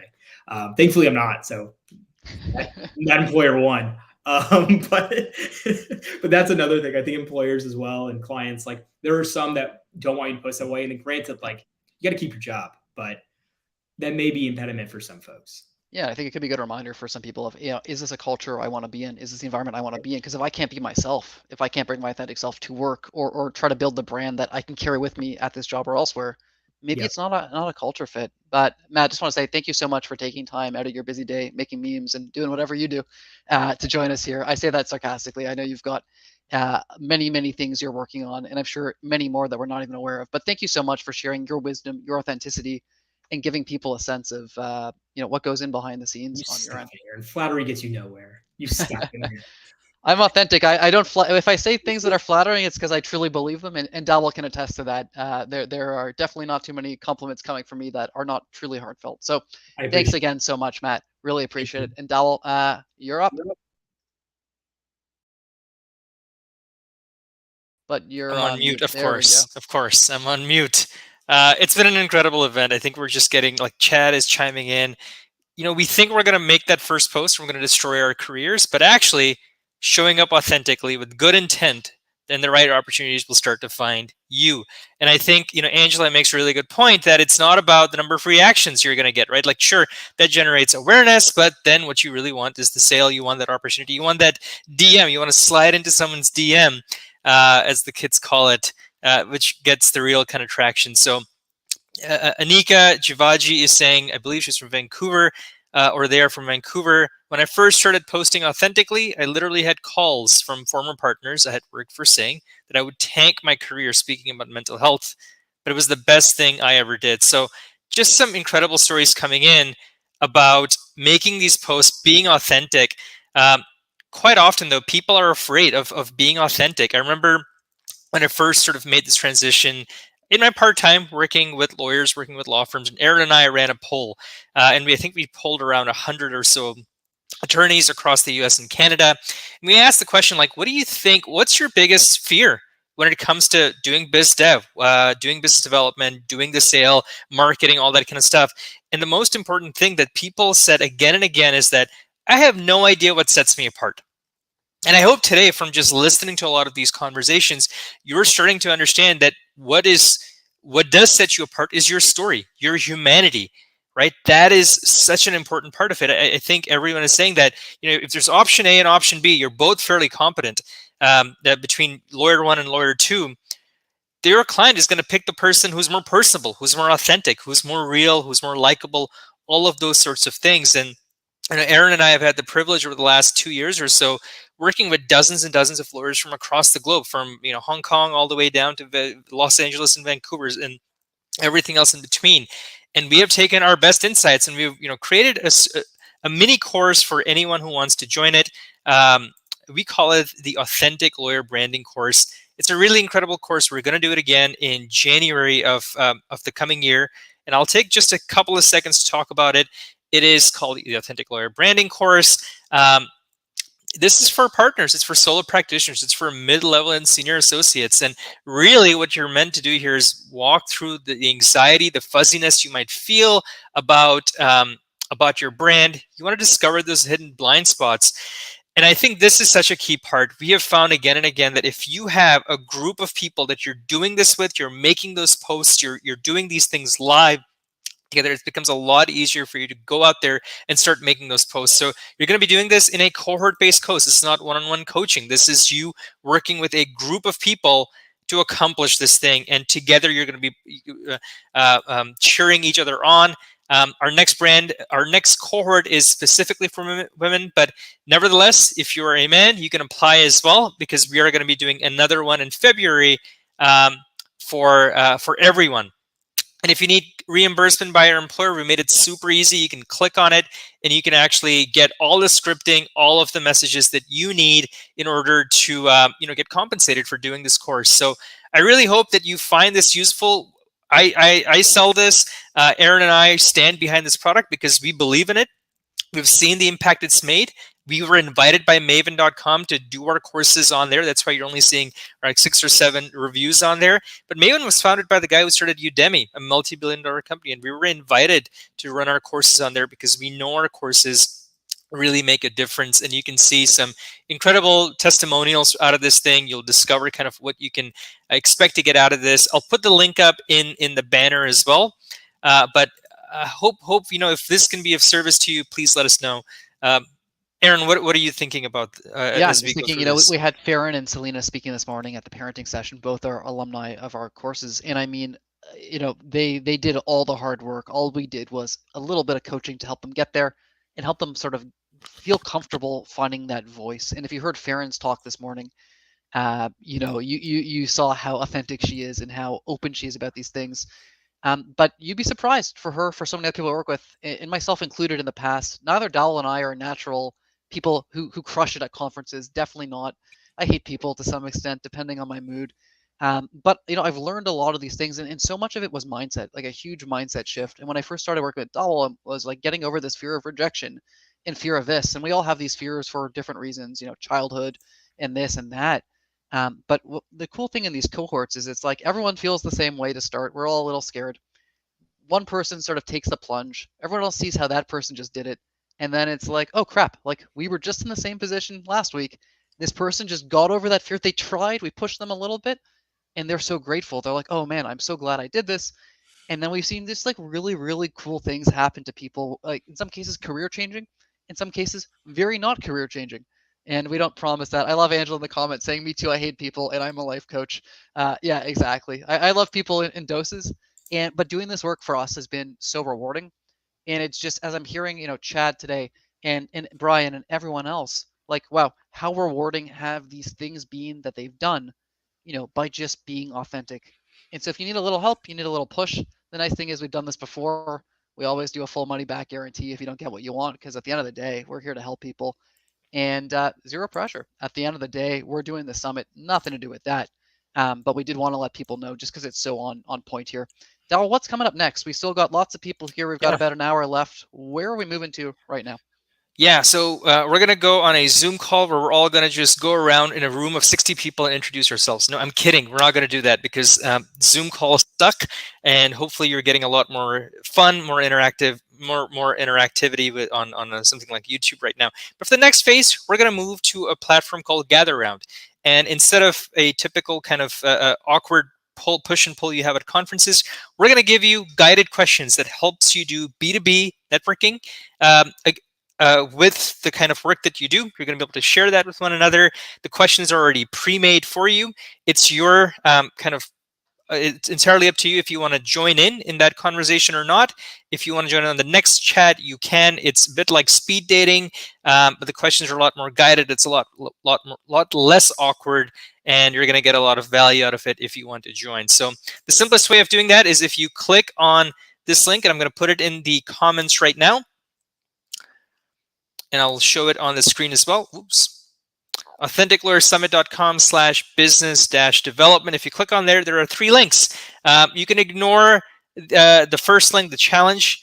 The 2 links that you do want to check out is the conversations link. That is where we move on to the Gather Round platform, where we're going to be doing these conversations, these networking conversations in a non-sleazy way. And if you're interested in the course, the link is also there, Authentic Lawyer Branding. You can check out that course and you can apply there as well. Great way for you to get to meet other people, other attendees in this event. And the great cool thing is after you finish a conversation, you will get an email summary of all the people you met And if you're interested, you can connect with them. So it's a really cool platform that you can use. So if you're interested, go on the site right now, click on conversations, and you can get started. And before we end, one last announcement. Tomorrow morning, we're going to have our last portion of the Authentic Lawyer Summit. It's about understanding different perspectives. Quite often, if you are an attorney, you don't understand the perspective of a paralegal or someone who is an assistant or someone who's from a whole variety of other legal professions. And this session is really meant to help you understand what different people do, how they see the world, because the more we try and understand other people, going back to Chad's kind of conversation at the start of this session about being curious, the more curious we get, the more effective we become as lawyers, the more authentic we can be with them, the more deeply we can listen to them, and more we can serve and enrich our lives as well in the process. So hopefully we will see you tomorrow. Thank you so much for joining. It was a pleasure to have you. And for everyone else, see you tomorrow. See you on Gather Round. Hit that link that Dowell's got up there, and we'll see you there for some really, really exciting conversations and lots more interactivity. Thanks again, everybody.